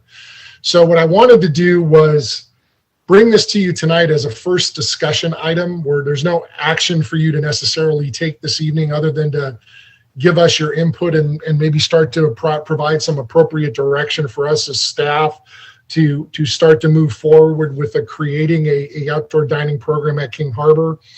What I tried to do in the staff report is I wanted to flag some of the issues that we've started to identify as we've looked at, okay, how do we take this temporary program and perhaps convert it into a more permanent program going forward? And that's really what you see in the bulleted items, and I'll just touch on them briefly. The first is the commercialization of public space, and that's going to be an issue if we do this anywhere. Obviously, we now have tables up on the International Boardwalk, the walkway above the International Boardwalk. We have them down in what we call the Pad 10 location, and those are areas in the past that have had other types of public uses, and by creating permanent outdoor dining in those locations, we would be privatizing those space and sacrificing some of those perhaps public uses of those space. We have received complaints, not a lot, but we have received complaints about privatization of that space already during the pandemic, mostly the International Boardwalk space, where people have complained to us that creating that outdoor dining space has shrunk the public walkway spaces. And as a pandemic related issue, has created less opportunity for social distancing in the public walking areas than we have in the dining areas. In a post-COVID era, that may not be as important, but that is some of the complaints that we've been receiving in terms of the commercialization of the public spaces. We certainly are going to have to think through how we contract and license those space. All of our spaces, as you know, are occupied under a lease with the city right now. We generally define the premises of each of the leasehold. We give them their 4-wall premises and we say, that's your premises. If we stray outside of that zone, we'll have to think about how we create a mechanism for them to occupy that space. We could do it in a lease amendment. We could do it in a license. And what I included in your packet is what we think is probably the most likely mechanism for us to create a relationship with the vendors for use of that space. And that is the encroachment permit process that the city created for restaurants in the Riviera Village. It's very, very analogous to what it is we're trying to do here. Allow private businesses to operate in public spaces. And it's got a pretty well thought out set of requirements for them, depending on whether they're serving alcohol or not serving alcohol. And I think could serve as a very good template for us if we wanted to think about this program going forward. So I wanted you to have a chance, if you weren't familiar with it, to have a chance to at least thumb through it. It's not the easiest read in the world, but at least get a chance to thumb through it and kind of see what some of those requirements are. Next on the list is alcohol service. So one of the things that the individual businesses will have to take into consideration is the ability to continue to serve alcohol in those spaces. Most of those businesses are operating under a temporary catering license or catering authorization that was issued by the ABC. And we don't know exactly when they're going to ultimately decide that they're not going to allow that temporary catering authorization to continue to exist. And there will be a different kind of license that will be necessary for them to then at that point serve alcohol in those public spaces. I'm guessing most of the businesses don't currently have that licensing available to them. I may be wrong. So that may be something that they individually have to go and track down and see if they're able to secure a license for alcohol service in that space. The next thing I had on my list was allocation of space. A little bit of the TUP process, to be candid, has been a bit of a first come, first serve. We've tried to be fair in terms of the allocation of space. I think if this is a program we decide to move forward with, what we would want to do is take the temperature of the businesses out there and really see who's interested in the space. It may very well be that when businesses are able to go back to 100% indoor capacity and COVID-19 restrictions are lifted, maybe too much of a hassle to operate on the International Boardwalk or over at Pad 10 or down on the pier area down on Fisherman's Wharf. And El Torito may say, those tables are too much work for us given the operation that we run. We'd rather just do 100% indoors. So we could certainly go through the process of soliciting interest and then delineating areas then that we think ought to still be used for the outdoor dining program. And that would be something we'd want to work through with you. It kind of comes back to the first point about commercialization of public space. How much interest do we have and how do we divide up? What areas do we want to use and how do we want to divide those areas up? And then the last, maybe a little more minor, but something that we've heard from a couple of the vendors and lessees out there is the quality of the furnishings that are being used out in that space. The TUP right now, again, very quick process. We really didn't try to put an onerous requirement on the operators out there right now to all have a particular quality or a particular standard. Do we want them to be uniform? We really didn't go through that process in any detail whatsoever. We really tried to just get them up and running in those outdoor spaces and didn't spend a lot of time really trying to detail out how that's going to look and feel. If we're going to ultimately do this as a longer term program, I think that's a conversation you all may want to have in terms of the look and feel and quality of the spaces down at the pier. I will tell you in the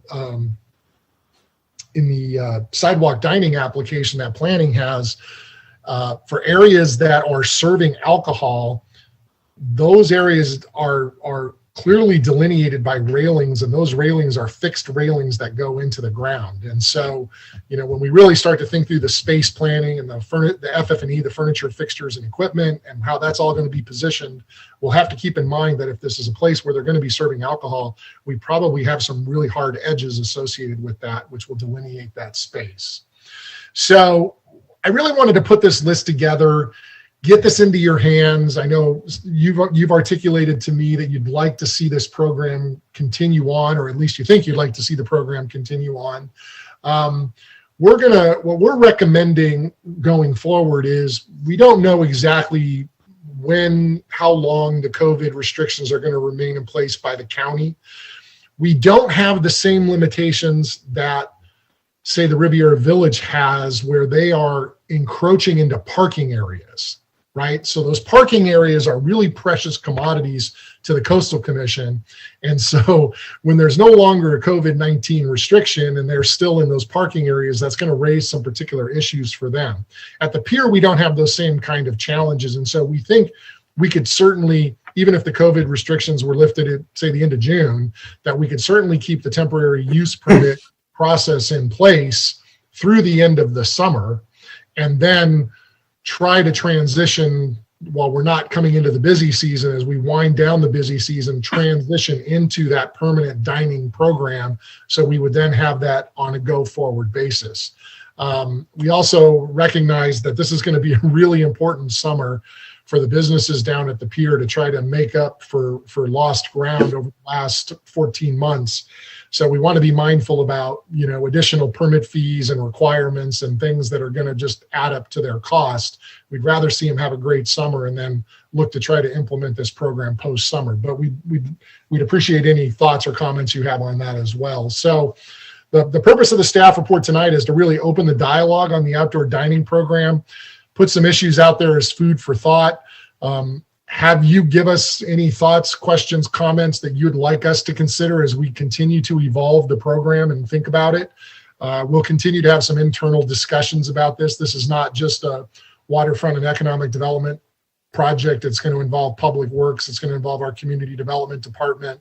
So there'll be some other departments that are going to have to work with us on this and weigh in on some of these matters.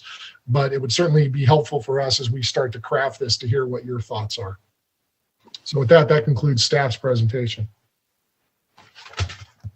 Okay, thank you. That was very informative. Now, the details you put in there about the village, obviously you'd have to change some, because they're talking about, what you do on a sidewalk with the paving stones and stuff like that. I don't think you'd want paving stones, cut into the concrete on the pier. No, yeah, that was purely an example. And what I was saying is that might just be, something that Elizabeth and I and Lori, we'd sit down and create a version of it and call it, outdoor dining program for King Harbor, and we'd keep the stuff. No, I think it's a good straw man.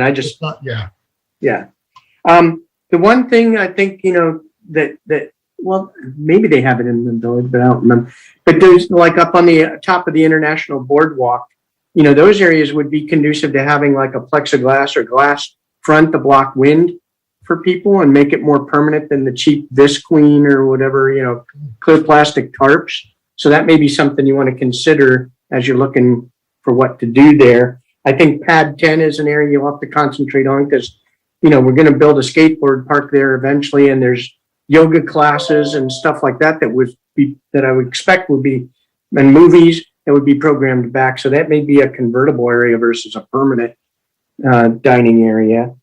What is the village doing with respect to liquor? Because they've got to have that same problem, right? They're encroaching on public spaces and serving alcohol. So yeah, I think they're going to have, I think this question is going to come up. I mean, they're holding on to this ABC temporary catering authorization.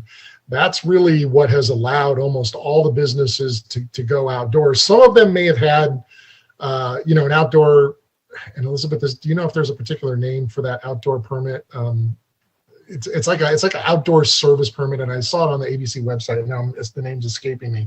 But there is a different permit that's required to serve indoor versus outdoor space. Yeah, and some we can't be the only community that's already had it. But they're going to face this challenge when this temporary catering authorization gets lifted. Yeah, well, we can't be the only community that's facing it. No, there are a lot of communities who are talking about taking some of these temporary spaces, and they've worked so well, they're thinking about how do we make them permanent. Yeah, I agree with you. To me, I like the outdoor dining. I think it's something, I'm actually surprised we didn't do more of it before COVID, because it's such a great way to expand and enjoy even more of the outdoors, that's out there. I do support with waiting till after summer so they can get some revenue under their belts before you start applying the screws to them for paying for it and doing all the formal changes. And it gives time for planning and things like those liquor licenses to be moving. Plus, the city's going to have to approve stuff. So I would think it would be end of summer anyway, even with normal bureaucracy. Even if it goes a little beyond that, I'm okay with that. And I do think it's ideal because we're not going to face the Coastal Commission problem with parking.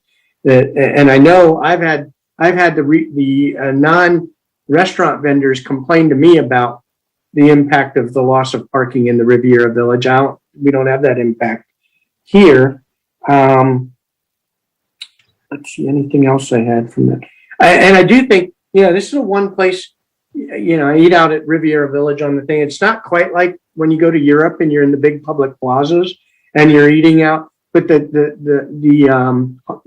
pier, I think, is as close as we're going to get in Redondo to that type of experience, because there's not cars driving down the middle of it. And, it is truly set aside as a public plaza and open space. And I think it's an ideal use of it, and gives that more European flavor to, what you enjoy when you go to Europe, and where they have the planned plazas and use them that way. So I'm very supportive of it. I'm going to open it up to the rest of the commission before we make any motions to do anything. But Tom, were you first, or was it Vicky again? Okay, Vicky. Go ahead. Vicky, you're like playing on Jeopardy, where you just hit the button before you know what you have to say. Well, because it's already there. First of all, I'm very grateful that the city saw fit to open up outdoor dining, even with all the controversy. I mean, those poor people that were trying to eke out a living during the COVID restrictions, my heart is just with them. I do have an issue in Riviera Village that people are getting double the space for what they're paying. I think it's the same with the outdoor dining after COVID's over. There needs to be adjustments if they're going to have that much extra space, because they're earning extra living. As long as it doesn't interfere with parking, I'm fine. I have a problem in Riviera Village. My husband's handicapped. He can't walk, and there's only one parking place for handicapped, and it's always taken. So I would like to see the outdoor dining continue. At this point, I don't want to make them all have cookie cutter furniture, because that's another expense. They've all gone through having the awnings and having the outdoor all the extra expenses that they can't afford to begin with. If it's long-term, yeah, I could see making them all conform so it's not tacky. The pad, I think that's not really fit for outdoor dining. It's going to be so many other things that you can't really set up permanent dining there. That's my 2 cents. Thank you. Okay, Tom. Thank you, Chair, and thank you also for bringing this to us. Yeah, I think I also am supportive of it, but to also speak on what Vicky just spoke on, which is applying the screws, and I agree that after summers at some point, we should definitely take a hard look at this, because we are taking away public land, and some of that land where people like to go and look at the ocean over at the International Boardwalk, for instance. So it's valuable, and maybe even I'm not sure the pricing, but we should take a hard look at that to make sure that that there's some benefit to the public that comes back in terms of financial money coming back. But that's basically it. Also, obvious it's going to work in some areas better than others, and maybe we can even maybe kind of change how that is through the pricing, right? We increase the price in some areas to discourage it a bit. Anyway, that's my 2 cents, but thanks so much. And Chair Light, just to maybe tag on, because both Commissioner Callahan and Bauer raised the issue, obviously one of the things we identified is the contracting, how we structure the relationship with the businesses. Do we do a license or do we do some other contracting vehicle? Just as a reminder, and you all know this, but our lessees do pay us percentage rent. So to the extent that they're able to increase, unlike the village, where we're not in business relationship with them, they have their own landlord relationship. Here, if someone expands and is able to put 10 tables outside and do that much more business, we may not only see some kind of a license fee for that space, but that also translates into additional percentage rent for us as the city or the harbor enterprise. So that is an economic consequence that would be beneficial to us out of this program as well. Yeah. Do you foresee any workshops with the businesses? I'm a little disappointed they're not represented here, but I'm just grateful you brought this forward to us. But yeah, we didn't do a lot of outreach for this particular item this time. I would certainly think that as we start to evolve the program, I really wanted to just open the dialogue with you all first, but we definitely would want to start to have some communication with them. A little bit of a what's working, what's not working, and then start to think through some of the regulations and rules, if you will, on kind of how we're going to bring this to be. So yeah, I certainly could see that happening. We do have regular meetings with the Pier Association. We haven't, during COVID, I'll be candid, we haven't had very many meetings with the Pier Association membership. We've met as a board, but the association hasn't met that much, but I expect that's going to start to change with the loosening of the restrictions. So this would be something they all would be very interested in having some conversation about.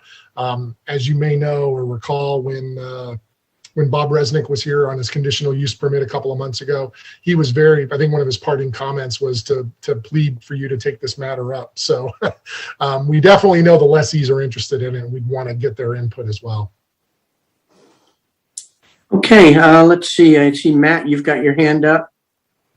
Yeah, I'm not sure if I'm next, but I'm definitely in support of this. I was thinking one of the positive outcomes of COVID might be the advancing of the outdoor dining through a number of areas in the city, but certainly the harbor pier area is a great place for it.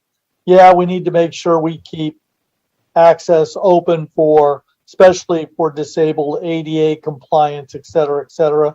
But yeah, generally where it works for businesses, and if it's implemented fairly across the board, and we also get sales tax revenue. So percentage rent, sales tax revenue, but yeah, charge something, I guess, by the square footage or something, whatever you guys end up working out. But definitely, I think it's a big plus for all the businesses down there, and gives them a little shot in the arm, hopefully. That's it. Okay, Roger. Thanks. Director, thanks a lot.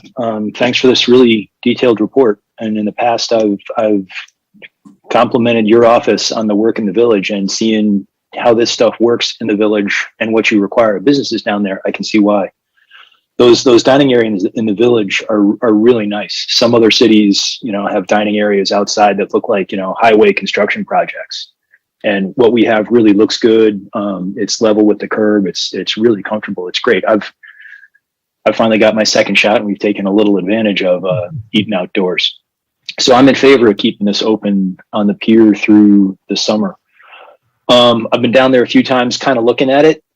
There's definitely a lot more alcohol around, but by day, it seems okay. It seems very family. You'll see a guy walking along with a beer, and his kid's got a churro, and I had a beer and a churro. It was great. I stayed down there at night once to see how it went. People told me it kind of clears out and empties out, and that was my experience. The one night I stayed down there after sunset, it really went dead. And I'm curious to see if that continues. Once upon a time at the pier, there were problems after dark. So if alcohol's a little more loose now, I'd be concerned about that. So, I'll be curious to see how the police feel about this. But man, so far, so good. It really seems great. Perhaps even a little European, like the chair said. The one thing I would ask the city to consider would be more bicycle parking. The one issue I kind of see coming up is, especially in International Boardwalk, there's a lot of trash cans out, and the space in between the trash cans becomes bicycle parking. Partly because there's not necessarily enough bicycle parking in any one area. And also, I think partly because with COVID, a lot of people went out and bought like big expensive e-bikes. So, you know, if you suddenly have a $2,000 bike, you want to park it where you can see it, and now you can't get a wheelchair and buy it anymore. And just, you know, just adding more bicycle parking down there in general is just a good thing for the pier, getting people down there, reducing parking impacts, on and on and on. Good for the village too, probably. The one thing I would love to do here somehow is to give guidance to the businesses down there to let them know that we're hoping this continues so that they can start to invest in it. And I'm really glad that we're just doing leases again. You know, I think just that is a big step in the right direction, but a step in making this a little more permanent, a little more than just like, you know, folding chairs and Costco tables and, you know, Home Depot picnic tables will be somehow signaling long-term intentions here. Hey, you know, good luck with that with COVID. You know, good luck with that when you're dealing with, you know, state agencies. But if there's any way we can signal long-term intentions, that'd be great. That's my 2 cents. Yeah, it's a good point, and I'll tell you the other thing that the businesses down there are struggling with right now is, you know, we're really just at the point where a lot of them, we deferred a lot of their rent, and so they have a backlog. You know, not only do they, you know, they're struggling to kind of dig out of the COVID hole just in terms of getting people in the front door, but they also have a backlog of rent that is due to the city. So we're trying to be mindful of all the pressures that they're feeling going forward. But one of the things that, and you know, I appreciate the comment about the village. I'd like to say we had a lot to do with it, but our role was less, and there was a lot of public works and community development. But that's just part of the team, and that's will be part of this team as well. And I think the village benefited from. They had one particular business owner, Rockefeller's, who was run by Alan Sanford, and Alan, you know, just took that project on and kind of championed it. And he helped a lot of the businesses get those outdoor parklets up and running. And I think that leads to a little bit more of the uniformity of look that they have and the feel that they have than maybe, you know, if everybody had just built their own. And, you know, so pros and cons, goods and bads, but that's kind of how that works. So we'll certainly be mindful of that and try to start to signal to some of the businesses that, you know, we've had some conversations with the Harbor Commission. We've talked about it internally. We'd like to start taking steps toward making this outdoor dining a permanent feature at the harbor, and maybe see who we can get out of those group. Maybe it's a smaller group of some of the businesses down there to talk about what their concerns are and questions are. Yep. But even the sidewalk dining where you, where you know, it wasn't Alan Sanford that built the sidewalk dining. No, because of good standards, those all looked high quality. Yeah, those were, and so that was really a program way before COVID. And for those of you following city politics, it was kind of tied up in the dining deck program. And so, but yeah, those, you know, there's a very deliberate process for someone to take over that public space on the sidewalk. And, you know, they have to present a plan to the planning department. They have to, you know, lay the thing out, actually have engineering look at it to make sure there's not going to be any ADA access issues or public access issues. So, you know, it's a very well thought through program. And I'd like us to have something similar to that to make sure, you know, we're really getting the quality we want and we're not tripping up over some of these issues. Yep. Are you done, Roger? Sorry, I walked on you there. No, that's it. Thanks a lot. Okay, Tom. Oh, I'm sorry, Leslie. I think you were next. Okay. Yeah, I really like the idea. I love outdoor dining, so I'm glad to see more of it wherever we can get it. I kind of echo some earlier comments of, you know, just taking a hard look at the pricing because it is encroaching on public access. And I assume I saw, and you mentioned, Stephen, thanks for that great report, that there were some complaints, but mainly access. But I assume it's maintaining that, like the 7 feet access that your the Catalina Riviera area requires. So I assume we would want to maintain that.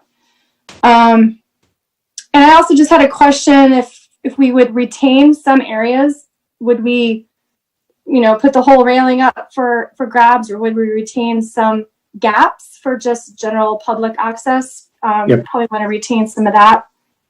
And probably also discouraged awnings. I don't really know what's behind, if was it the condos behind? I don't know. But certainly just biking through, I don't know, something to consider if you're going to then be blocking some view of the harbor from the pedestrians and bikes going by. Well, there's view protections from Zulliger Park that if they wanted to do something like that, you'd have to consider. It's in the coastal plan right now.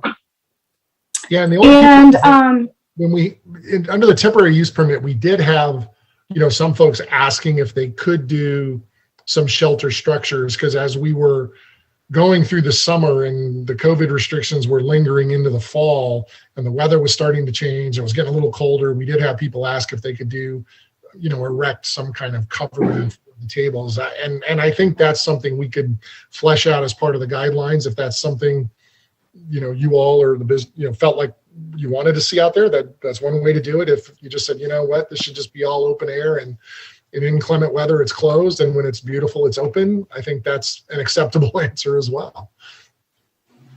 Yeah, certainly there's a lot of outdoor dining that's outdoor with no covering and just heat lamps. So, I agree with what Jim said about pad 10 is more of a multi-use. So I definitely wouldn't want, fixed permits for food in that area, but maybe there's opportunity for mixed use that includes the restaurants. And as far as the talk about installation requirements, maybe we put in some provision if there's going to be guidelines on, which there should be guidelines on some aesthetics. Maybe there's a generous time frame for compliance, let these businesses recover. But overall, excited to see it continue. Okay, Tom? Sorry, I actually had dropped my hand, but I did have one comment, was in those structures, one area. Now, I don't know the bullpen, if you're familiar with that. They erected a giant house out in the parking lot, which doesn't look good at all. And that's outdoor dining. I don't know what went on there, but we wouldn't want something like that going on.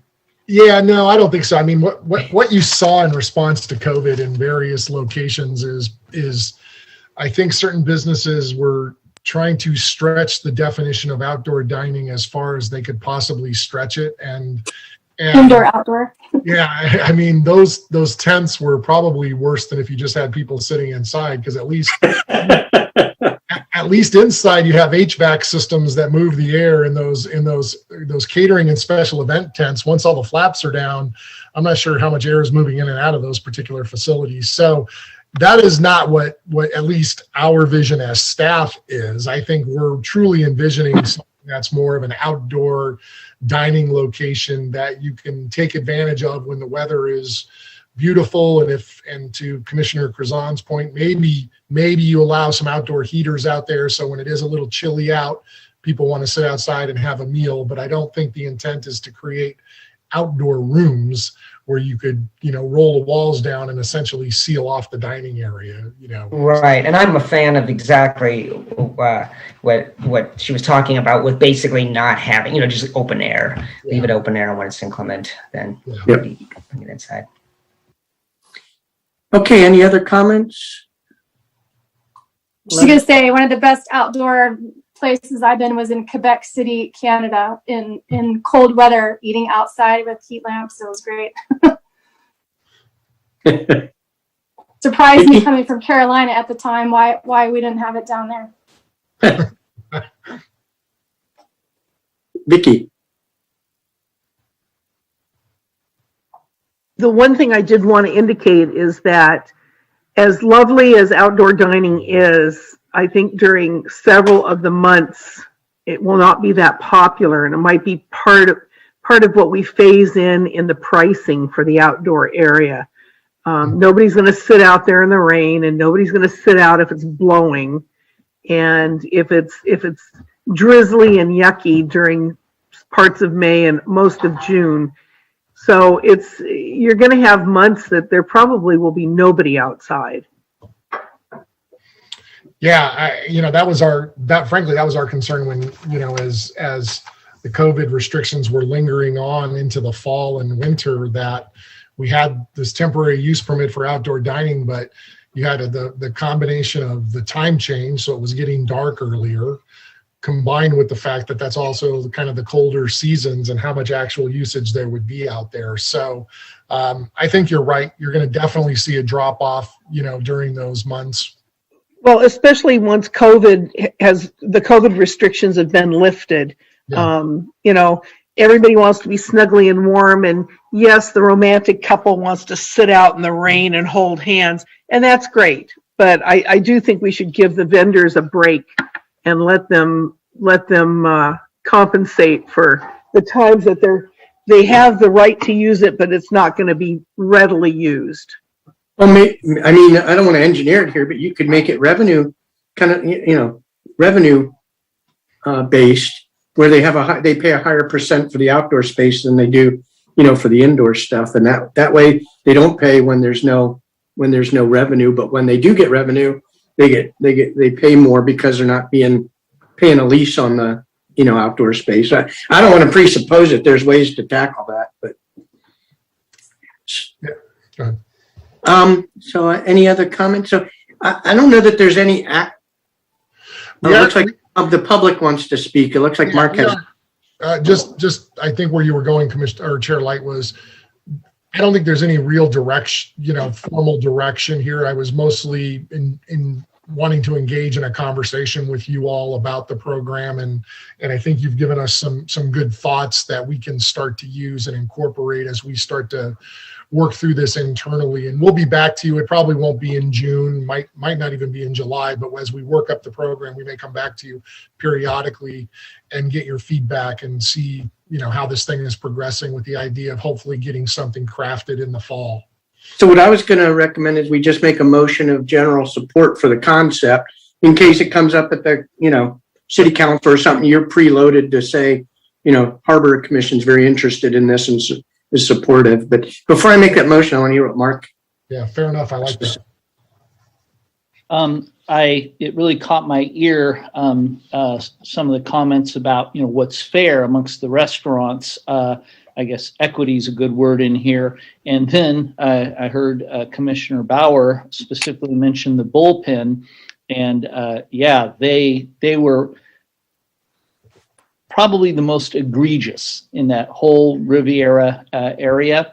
And that's really not fair when the other restaurants, do their best to try to comply. And then the bullpen did appear to just completely ignore all the rules and just did what they want. That's really unfair to the other restaurants.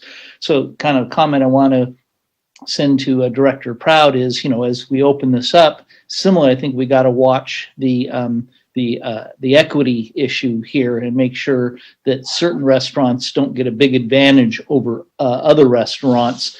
The report on the bullpen from the Department of Health, they were told, quote, the outdoor dining structure does not meet the state's criteria for an outdoor setting. Therefore, beginning Monday, March 15th, it will be classified as an indoor setting, and customers will then be counted and included as part of the establishment's 25% total indoor occupancy limit. So it's sad that it required the Department of Public Health to come tell these guys to at least come close to complying with the law.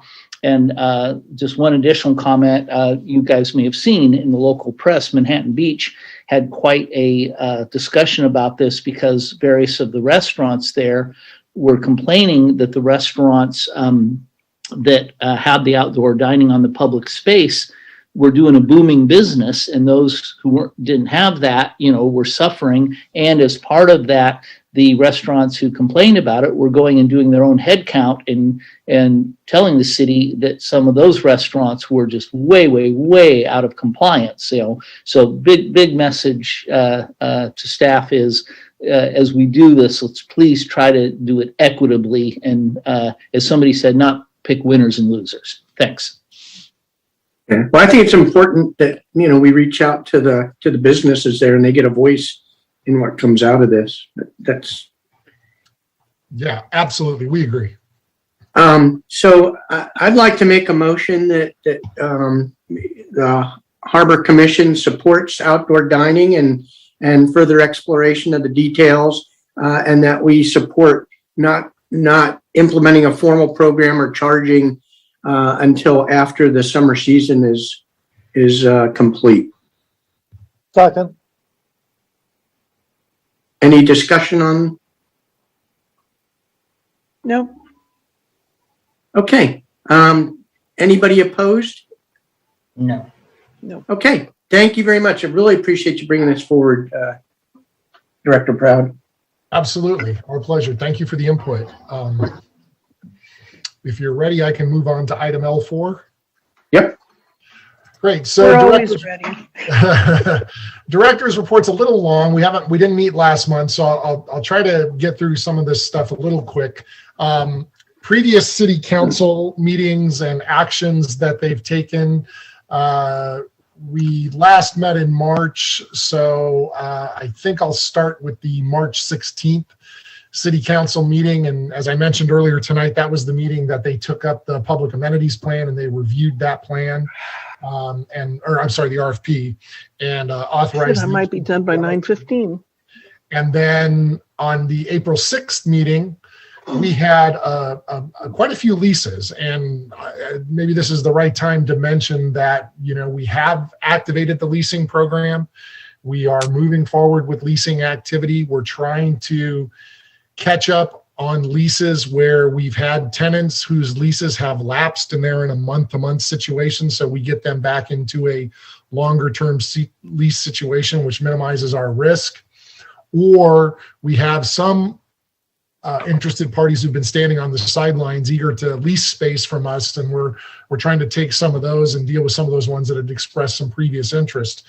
So at the April 6th meeting, the city council did a lease for an entity called the Dingy Deli, and that's a food and beverage concept that would go into the old Polly's space on the International Boardwalk. So it's a bit of like a food to go type of operation. It'll, if we ever find ourselves, which we hope we never will, kind of having to deal with this takeout service situation, they will be well positioned for that. Second lease was with an organization called MJD Landing, and MJD Landing is really think of them as the sport fishing operation that's operating out of Basin 3. So this was that sport fishing office space on the International Boardwalk. There was another lease for a small space in Pier Plaza. It was leased to an individual. Her name is Esperanza Dees, and she was going to use it as an art studio. So she wanted to lease some space in the International Boardwalk. Another lease was with an organization called First Step for Kids, and they largely help kids with autism and autism-related conditions, and they would be up at Pier Plaza. Mini Chinese, an existing tenant that we've had out on Fisherman's Wharf, they renewed their lease. And then the last item was a lease amendment with RDR Properties, which was really a follow-up.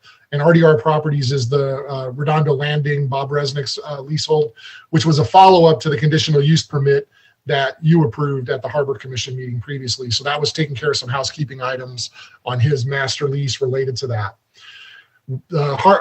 Waterfront Economic Development didn't have any items on the April 13th or April 20th City Council agenda.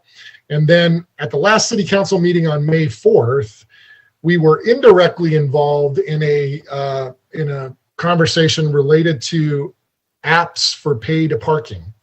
So the city had released a request for proposals to select a vendor that would allow you to open up an app and pay for parking.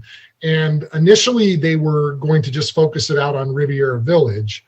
And when we heard that they were going to do that, our office requested that they include the pier parking areas as well, because our concern is that if we're going to roll out an application where you can pay for parking, we'd like to have that application be uniform across all the public parking places in the city, so that we don't have one app in the garage and we have a separate app in the Riviera Village, and you end up with nobody uses it because there's so many different apps that they have to use to try to do the pay for parking situation.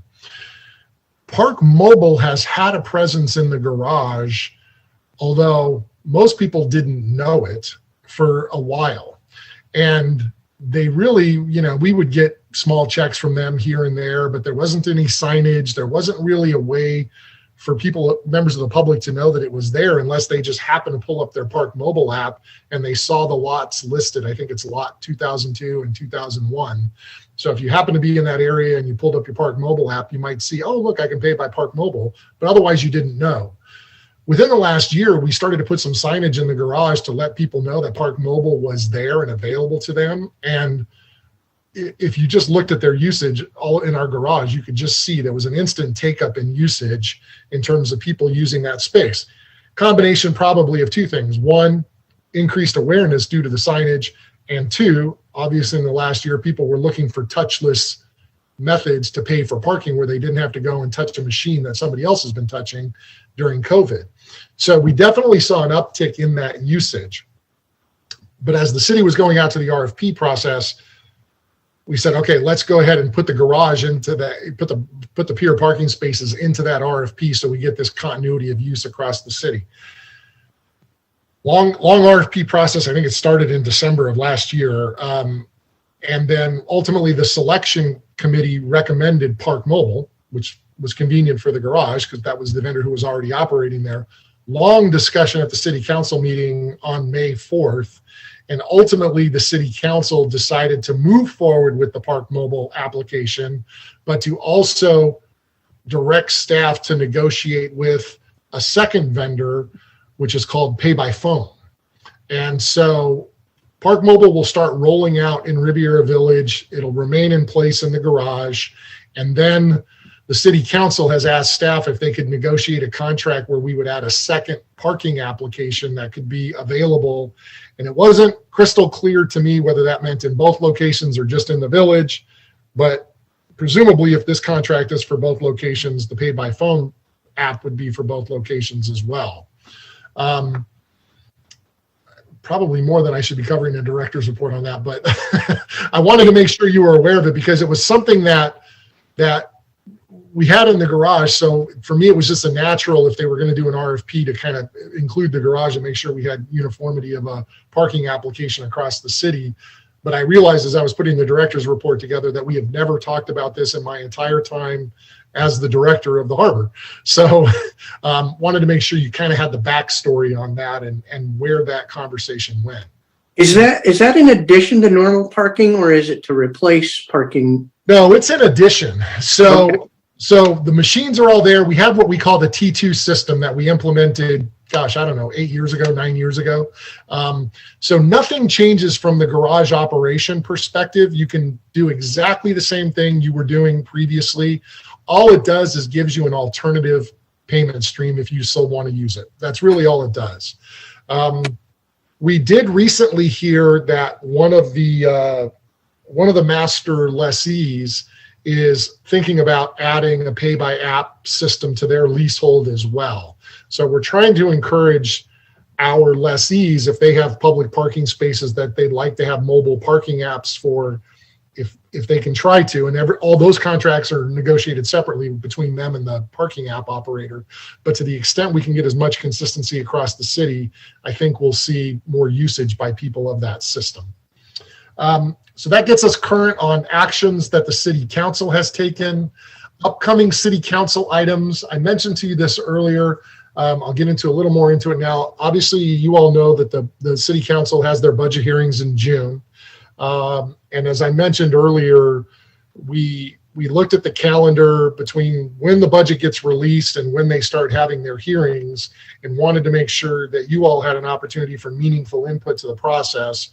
And so what we put on the agenda is an adjournment to the one day, as I mentioned earlier, that we had available to us, which was June 2nd at 6:30. So at that meeting, what I'd like to do is, as I've done in the past, present to you the budget that we have crafted for the harbor enterprise, any decision packages that are relevant that might impact the harbor enterprise, any updates or changes to the capital improvement program that are being proposed, and give you an opportunity to provide input to us that we can in turn, or you could go directly if you so choose, to the city council to provide your input on the Harbor Commission budget.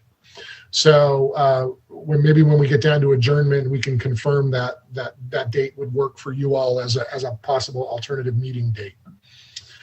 Moving on to miscellaneous and follow-up items, I got a laundry list of things here. I'll try to go through them as quickly as I can, but wanted to just let everybody know, I'm sure you know this already, that LA County has moved into the yellow tier as far as COVID is related. And so what that really means for us on the harbor is it moves indoor dining capacity to 50%. It allows bars to open now really for the first time for indoor service at 25% capacity, and retail goes up to 75% capacity. And there are various appendices that are related to the county's health order for each of those individual businesses that have a laundry list of protocols that they have to follow. But I'm just giving you the highlights in terms of increased capacity for each of those different sectors. Next topic is fireworks.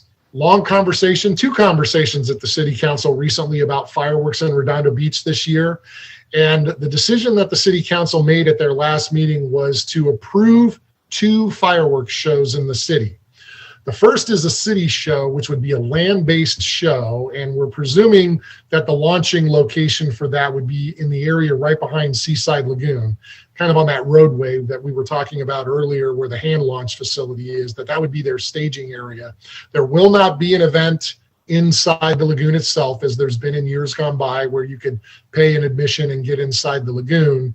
If the land-based show is launching from right behind the lagoon, they have what's kind of called a fallout zone for the fireworks, and the lagoon would be in that fallout zone. So no event inside the lagoon, but still having a harbor-based, land-based fireworks show that would be the official city fireworks program. What the city council also approved is a second show that would be a off the shoreline that would be hosted by the Riviera Village Association. So the Riviera Village Association would sponsor a second fireworks show that would be launched offshore. And right now, I don't have all the particulars on that. The Riviera Village Association is putting together their special event application, and they are going to submit that to us. I think we'll get that this week, if I remember the conversation correctly. And that will start the internal process of all the various city departments of looking at that particular event and what requirements may be required by the city or placed upon the Riviera Village Association for that event to occur. It's not a city-sponsored event. And so it's a Riviera Village Association sponsored event. They're paying for the cost of that event, but there obviously will be some public safety personnel and some other city costs associated with hosting another large event. And that'll be delineated and communicated to them for reimbursement to the city for that event. Hand in hand with that is the opening of Seaside Lagoon. Seaside Lagoon is scheduled to open now on June 12th, and it's scheduled to close on or about August 22nd. Right now, I can tell you, since our colleague Lori Koike is the acting interim community services director, that their single biggest challenge right now is finding staffing to open the lagoon, because I think for quite a while everyone thought the lagoon wasn't going to open, and then there was a decision to open the lagoon, so they're having to scramble to find the staff necessary to bring that resource online. The closing date is tied to the next topic, which is the Beach Life Festival. They have announced, as you have probably heard, the dates of September 10th through 12th for the Beach Life Festival. assuming no COVID related, nothing changes in terms of the landscape, they believe they'll be on track to be able to have the festival. They're working with the city on various operational plans, continuing to work with our public safety personnel, our public works folks. But as of right now, that's the date set forth for Beach Life. So we expect that that will go off, hopefully. Now just kind of a random series of stuff. Hand launch, you'd all know, is back in the water. There will be, as part of the capital improvement plan, a proposal to ultimately replace the hand launch. It's just with a new facility. I think this last round of repairs may have been the last time that we can bubble gum and chicken wire it together. And the thought is that we may be at the point where it's reached the end of its useful life and it's time to think about some kind of a replacement for that. So I think that you'll see that when we have the budget discussion as a new capital improvement item. It may be that we're doing the design this year and doing the construction next year. I mean, I think we've got a couple of years of life in it based on the current repairs, but I don't know that we can yank it out of the water and do all those repairs again on an ongoing basis.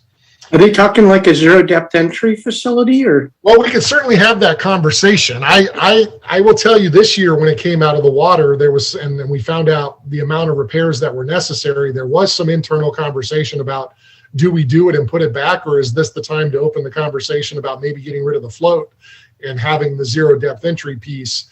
I again think this will be another one of those topics that, as you're talking about the public amenities plan, you could certainly throw that in the mix and think about whether this is something that gets replaced, or you just, now's the time to make the transition. Well, I just think unless we dredge it, that, you know, the floats are always going to rub and hit on the bottom, as the sand fills in there, and just seems natural to be a zero depth entry area the way it's getting so shallow. Yeah, and we'd have to think about the only, you know, then we'd have to kind of figure out how we get access down to that sand through those rocks and riprap. But yes, it could certainly, this is certainly the time to start having that conversation about that. Other odds and ends, bans on boats. Yes. You know, the police and the Harbor Patrol are taking a more active role in regulating the bans. We did have a, what by their account and their recap to me, a successful event with the Port Royal Yacht Club event, where that was probably the most recent one, where they were using the moorings out there for that particular event. We're continuing to try to push promoters through the city process, and the city's Harbor Patrol division is put together a special event application that they would like to use for special events in the water. I've been reaching out to Chief Kaufman, and I think he sent me an email while this meeting was going on, but I think we may be positioned to give you a public safety update in June. And as part of that public safety update, we could talk about the special event process for, you know, bans on boats out in the harbor. So they liked, the public safety folks were very pleased with the way the last event went. And so I think they want to try to structure any future events in a similar manner. Had a question come up since our last meeting regarding the fuel dock. Hours, is it open, and what the hours are? The dock is open. My understanding from the Portofino Hotel is that they have been closed a couple of days a week on Wednesdays and Thursdays, but as we get into the summer, they're going to be staffing it up to have that open 7 days a week. So just to let you know that. We've talked about the leasing updates. We are active in our leasing program, focusing on tenants whose leases have expired or new tenants that are waiting in the wings. Dredging update, you all know we submitted our response to comments back to the Army Corps of Engineers. I asked the Public Works Department if they could give me an update, and the update is the Army Corps of Engineers is still working on the permit. So I don't have any new news on that front. As soon as we hear back from them, I can report back to you on what we hear. But the contact at the Corps just let us know they're working on it. So I don't have any much more information on it than that.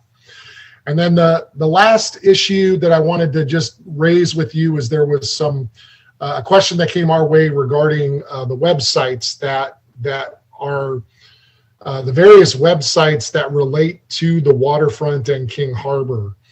And right now, I kind of did a little background and went to look at what we have and what's out there right now. as best I can tell, there are currently 4 websites that generally cover the harbor. You have the pier website, which is redondopier.com. You have the Redondo Beach Marina website, which is rbmarina.com. We have the King Harbor Association website, which is visitkingharbor.com.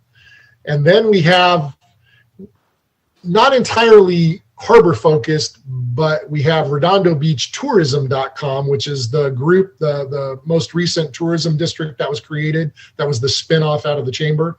And so, you know, you've got different groups out there who have different kinds of interests that are running their own web pages.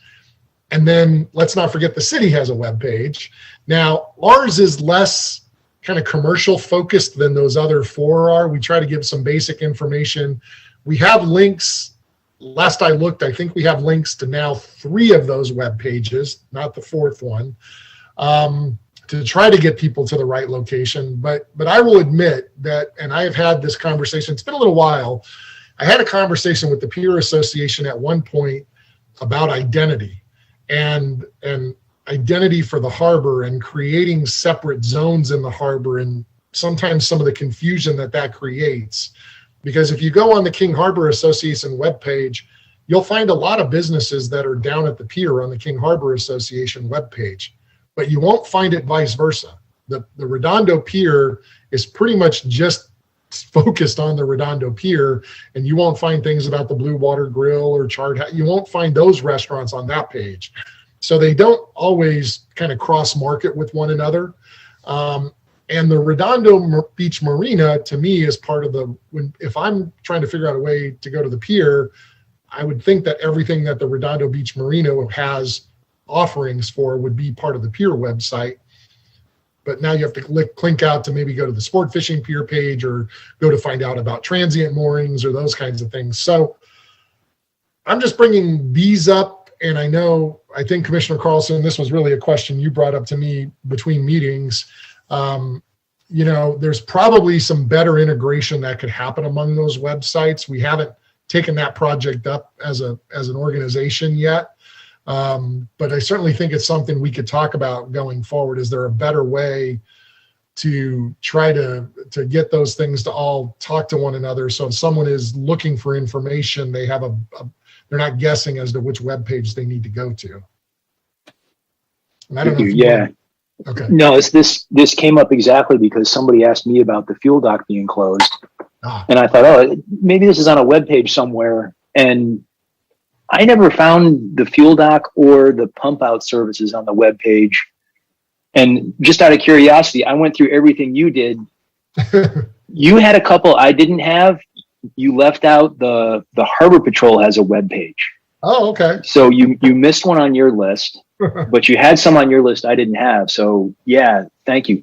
The pier has a really good web page and web presence, and you know, maybe harbor and boating should too. So yeah, thanks for that research. I think you hit the nail on the head. Yeah, and good luck getting your arms around it. Yeah, I will tell you, I do know that at the Redondo Pier, the Pier Association is about to roll out an updated webpage. Theirs was getting a little dated, so they're about to roll out a little more user-friendly webpage any day now. They had been working on it on the side, so I think that'll help a little bit with just navigability of that particular website. I'm not sure if it's going to solve maybe the interconnections or the cross-marketing question. I think we'll have to do a little bit of work with them to figure out how we can better make sure that if I go to the pier site, I ought to be able to find the Redondo Beach Marina stuff, at least via a link, if not directly on that page. So I think we'll have to kind of continue to work with them on that. But I may want to chat with you separately and see if there's some thoughts you might have on how we could do that. I started trying to sketch it out myself, and yeah, and then Commissioner Bauer, once upon a time, I think in the amenities plan, had the idea for an app or a map, like a shopping mall. And, you tie that into the parking and, maybe you got something. Yeah. And a couple of the associations have thought about, you've all seen the electronic signage down in the village, the electronic directory in the village. That's kind of right by the little hut there. If you have a chance, if you haven't seen it, go take a look at that. That could be something that could be introduced within the waterfront area at different locations. And that would give us all kinds of opportunities to give directional stuff, do signage. You could tie it back to the app. I mean, there's some things we could then do to maybe improve that communication among all those different organizations. And then, so that's kind of my odds and ends. The last couple of things are events. I talked about the Beach Life Festival. The Pier Association is working on a summer concert series and movie nights. So we are expecting to be able to go forward with the summer concert series and with movie nights. So everything seems to be trending in the right direction. I know our special events person, Victoria, is out talking to talent and lining up people to go there. We may have to, limit the attendance. We may have to create situations where we're funneling people into a central location and counting them with a clicker. We just don't know exactly what the protocols are going to be when we get to, the beginning of July and the concert series starts. But all things seem to be pointing toward allowing outdoor events to occur in some measure and fashion. So we're moving forward in that direction for at least those two special events.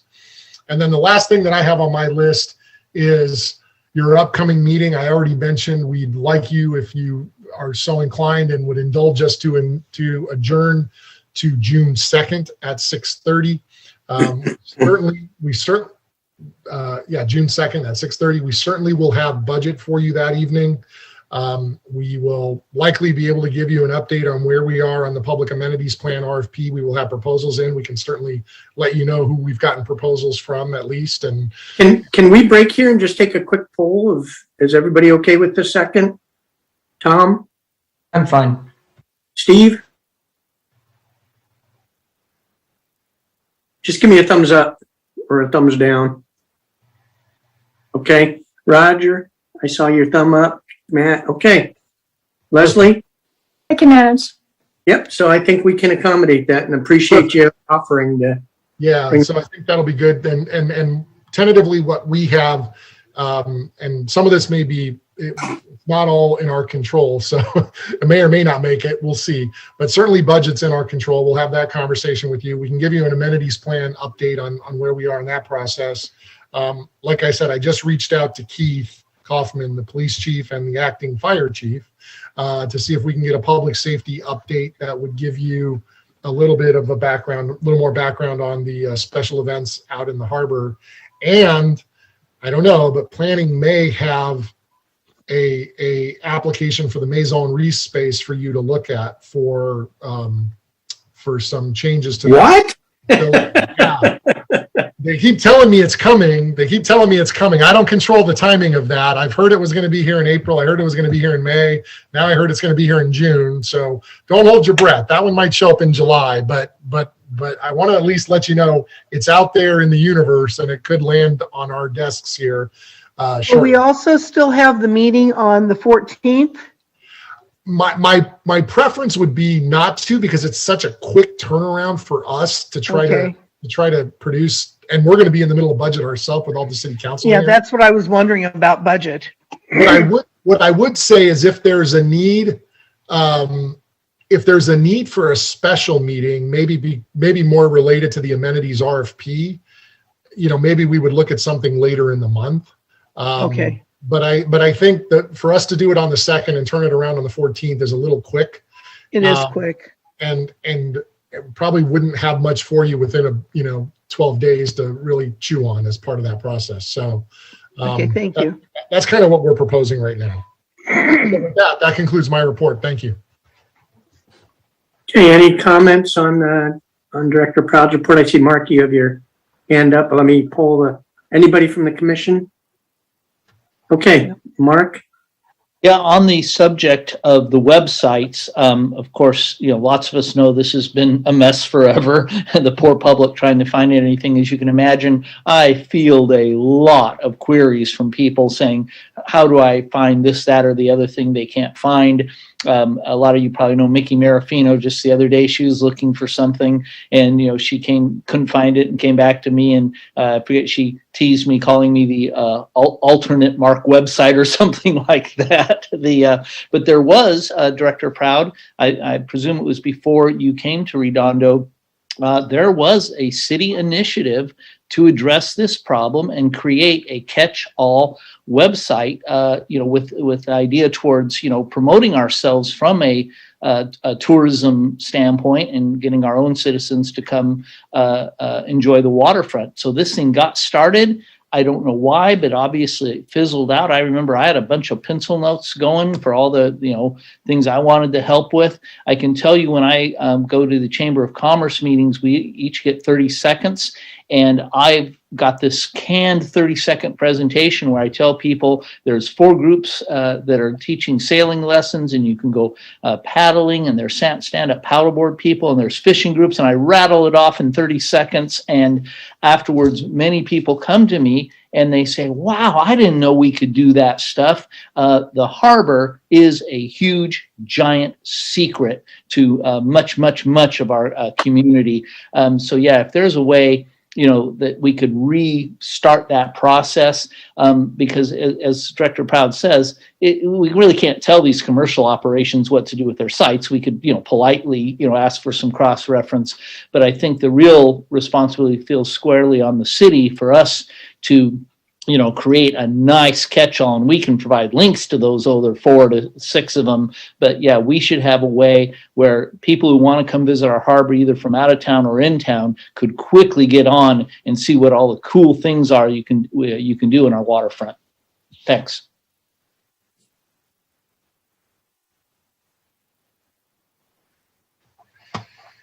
Okay, any other hands up? We don't. Okay, have, referral. Oh, go ahead, Roger. Just for the record, we don't have any e-comments either. Okay, thanks. Thanks. Roger? I had one quick follow-up question. You mentioned Seaside Lagoon coming open. Does that increase any interest in the Ruby's lease? Yeah, I think it will. I think probably in the really short run, what we'll probably look at, and we've had some interest from, is the Beach Life Festival is interested in doing a very short-term use of the space. So that might generate a little bit of revenue just over the next, 2 or 3 months if we can get to a place where that works. But there has been some interest in the Ruby space. There has been some interest in the On the Rocks space. So, we may find ourselves, within the next few months, having some people who are really interested in that space. I don't think, to be honest with you, that we could get it up and running for the Seaside Lagoon season. That figures. Because we're a month away from there, and we wouldn't be able to process a lease that quick. I don't know if Community Services is thinking about an idea I had, and I can't remember if I tossed it out to them or not, was, maybe what they do for the summer is they have rotating food trucks or something that they pull into the lagoon and, let people sort of buy things off the food trucks, just as a way to get food inside there for people. Because I think most visitors in the past have known that there's that window that services them. Yeah. They show up and there's no food that may dampen their day at the lagoon. Yeah. So one idea might be to see if we can find some temporary vendors that could pull in and maybe at least offer food for, from 11 to 3 or something like that. Thanks. So my only go back on this is, you didn't say anything about the international swim, but I think we got an international swim programmed in just outside the harbor. I know it's not in the harbor. I had not heard about it. I'm pretty sure we have a repeat of the international swim they had last year. Oh, okay. I had that. This is the very first time I'm hearing about it. Yeah. And so my thought is not necessarily that we do anything about it because it's outside the harbor, but as you're considering a city website, advertising stuff like that on it, and maybe even like the Lanakila races and, King Hart, the different yacht club races, is a way to generate interest in events for people to come down enjoy our harbor for more than just going to eat and dine. You can actually see some activities out there. Yeah, and we do. I will say again, it's on multiple websites, but the Redondo Pier website does have an events page, and the Redondo Beach tourism page has a scrolling events section down below. So I'm going to meet with the Redondo Beach tourism folks next week, so I can let them know that event is happening, because they certainly, for an event like that where you have people coming from outside the area and they're trying to get heads and beds, they'd want to let people know on their website that there's this event, and it gives them a direct link to the hotels where they can take advantage of that. Okay. Let's go to referrals to staff. So Vicki, I'll start with you. Any referrals? No, I was just curious about, and I know it can't come up next month, but what's going on with our falconry project that we saved? So in the budget discussion, what the way our budget works is when we do a decision package, we have to either make it a one-time or an ongoing reduction. So the decision packages that we did last year that reduced our funding there were a couple of them that were on ongoing permanent reductions, but some of them were one-time reductions, and falconry was a one-time reduction. So we will see, when you see our budget, and I'm not sure if this will be the final number yet, because that's why we're not having this conversation tonight, but there will be a bounce back, a little uptick in our contracts and professional services account, and that's reflective of the fact that some of the one-time expenditure cuts we took last year are springing back onto our base budget again. Cool. So we're due to have a conversation with Rocky and the Falconer services over the next month, because I think his contract expires at the end of June. So, we really need to kind of talk with him about service levels and budgets and things like that. But our expectation is that will continue. Good. Thank you. Okay, Leslie?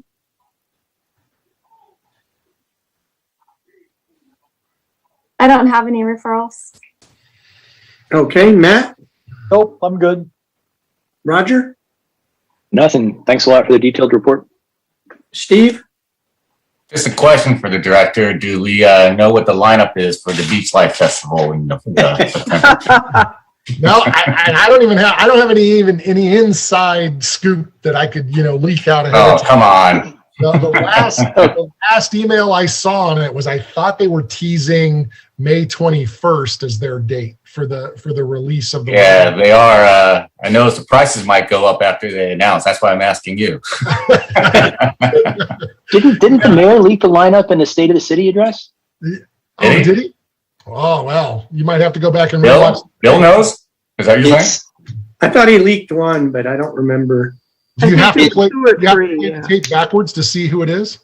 No, it's in the it made it into the Easy Reader Beach Reporter article on it, and I missed that. I want to say Men at Work, Counting Crows, and somebody else, but oh man, don't put that in the minutes, because I may not be right. All right. Yeah. Okay. All right. Well, I thought I asked. So nobody heard that. Look. There's a long article on Brand and his State of the City address, I think, in the Easy Reader. Yep. There you go. Tom? Nothing for me. Thank you. Okay, I've got two. One I brought up in email with you, Stephen. I got approached by the King Harbor Sailing Club, and I just wanted to see if we could get to the bottom of what's going on there. It's a big, organization that's been operating out of the harbor for a long time. It seems like all of a sudden, I don't know if it's with John LaRock leaving or he was starting to change policies, but seems like that got left out in the lurch. So may have been deliberate. I don't know. And then nothing for immediate comeback, but I am interested in, I don't want to forget the sea bass grow out facility. So, we seem to have abandoned that once we approved the improvements to the Harbor Patrol docks and the pump out dock. And we seemed to, after we approved all that, that seemed to have gone by the wayside. But that's something I still think was a valuable amenity to not just the community, but the environment. I'm interested in keeping that going. So those are my two referrals. But King Harbor Sailing Club, I'd like to bring forward before. Well, Seabass, whenever you want to. I'd like to see something on King Harbor Sailing Club before too long. Yeah, we'll sort of dig into that one a little bit because there, just for the benefit of the rest of the commission, there are a couple of issues that are they're not all within one department. So I got to kind of untangle a couple of things. One is a leasing related issue as it relates to the Portofino, and then the other is kind of more of an operational rec park operational issue that I have to kind of Yep. with community services. So that'll just take a little bit of legwork for us to sort that out. Okay. Let's see. And with that, I'll entertain a motion to adjourn to June 2nd at 6:30 p.m. So moved. Second. Anybody opposed? Okay. Thank you, Stephen, for this was a great meeting. Appreciate you bringing all that forward to us. And thanks to the commission for the participation and keeping moving the ball forward in the harbor. So Thank you all. looking forward to coming out of COVID. Yeah. Thanks, Good night, everybody. everyone. Thank you. Good night. Thank you.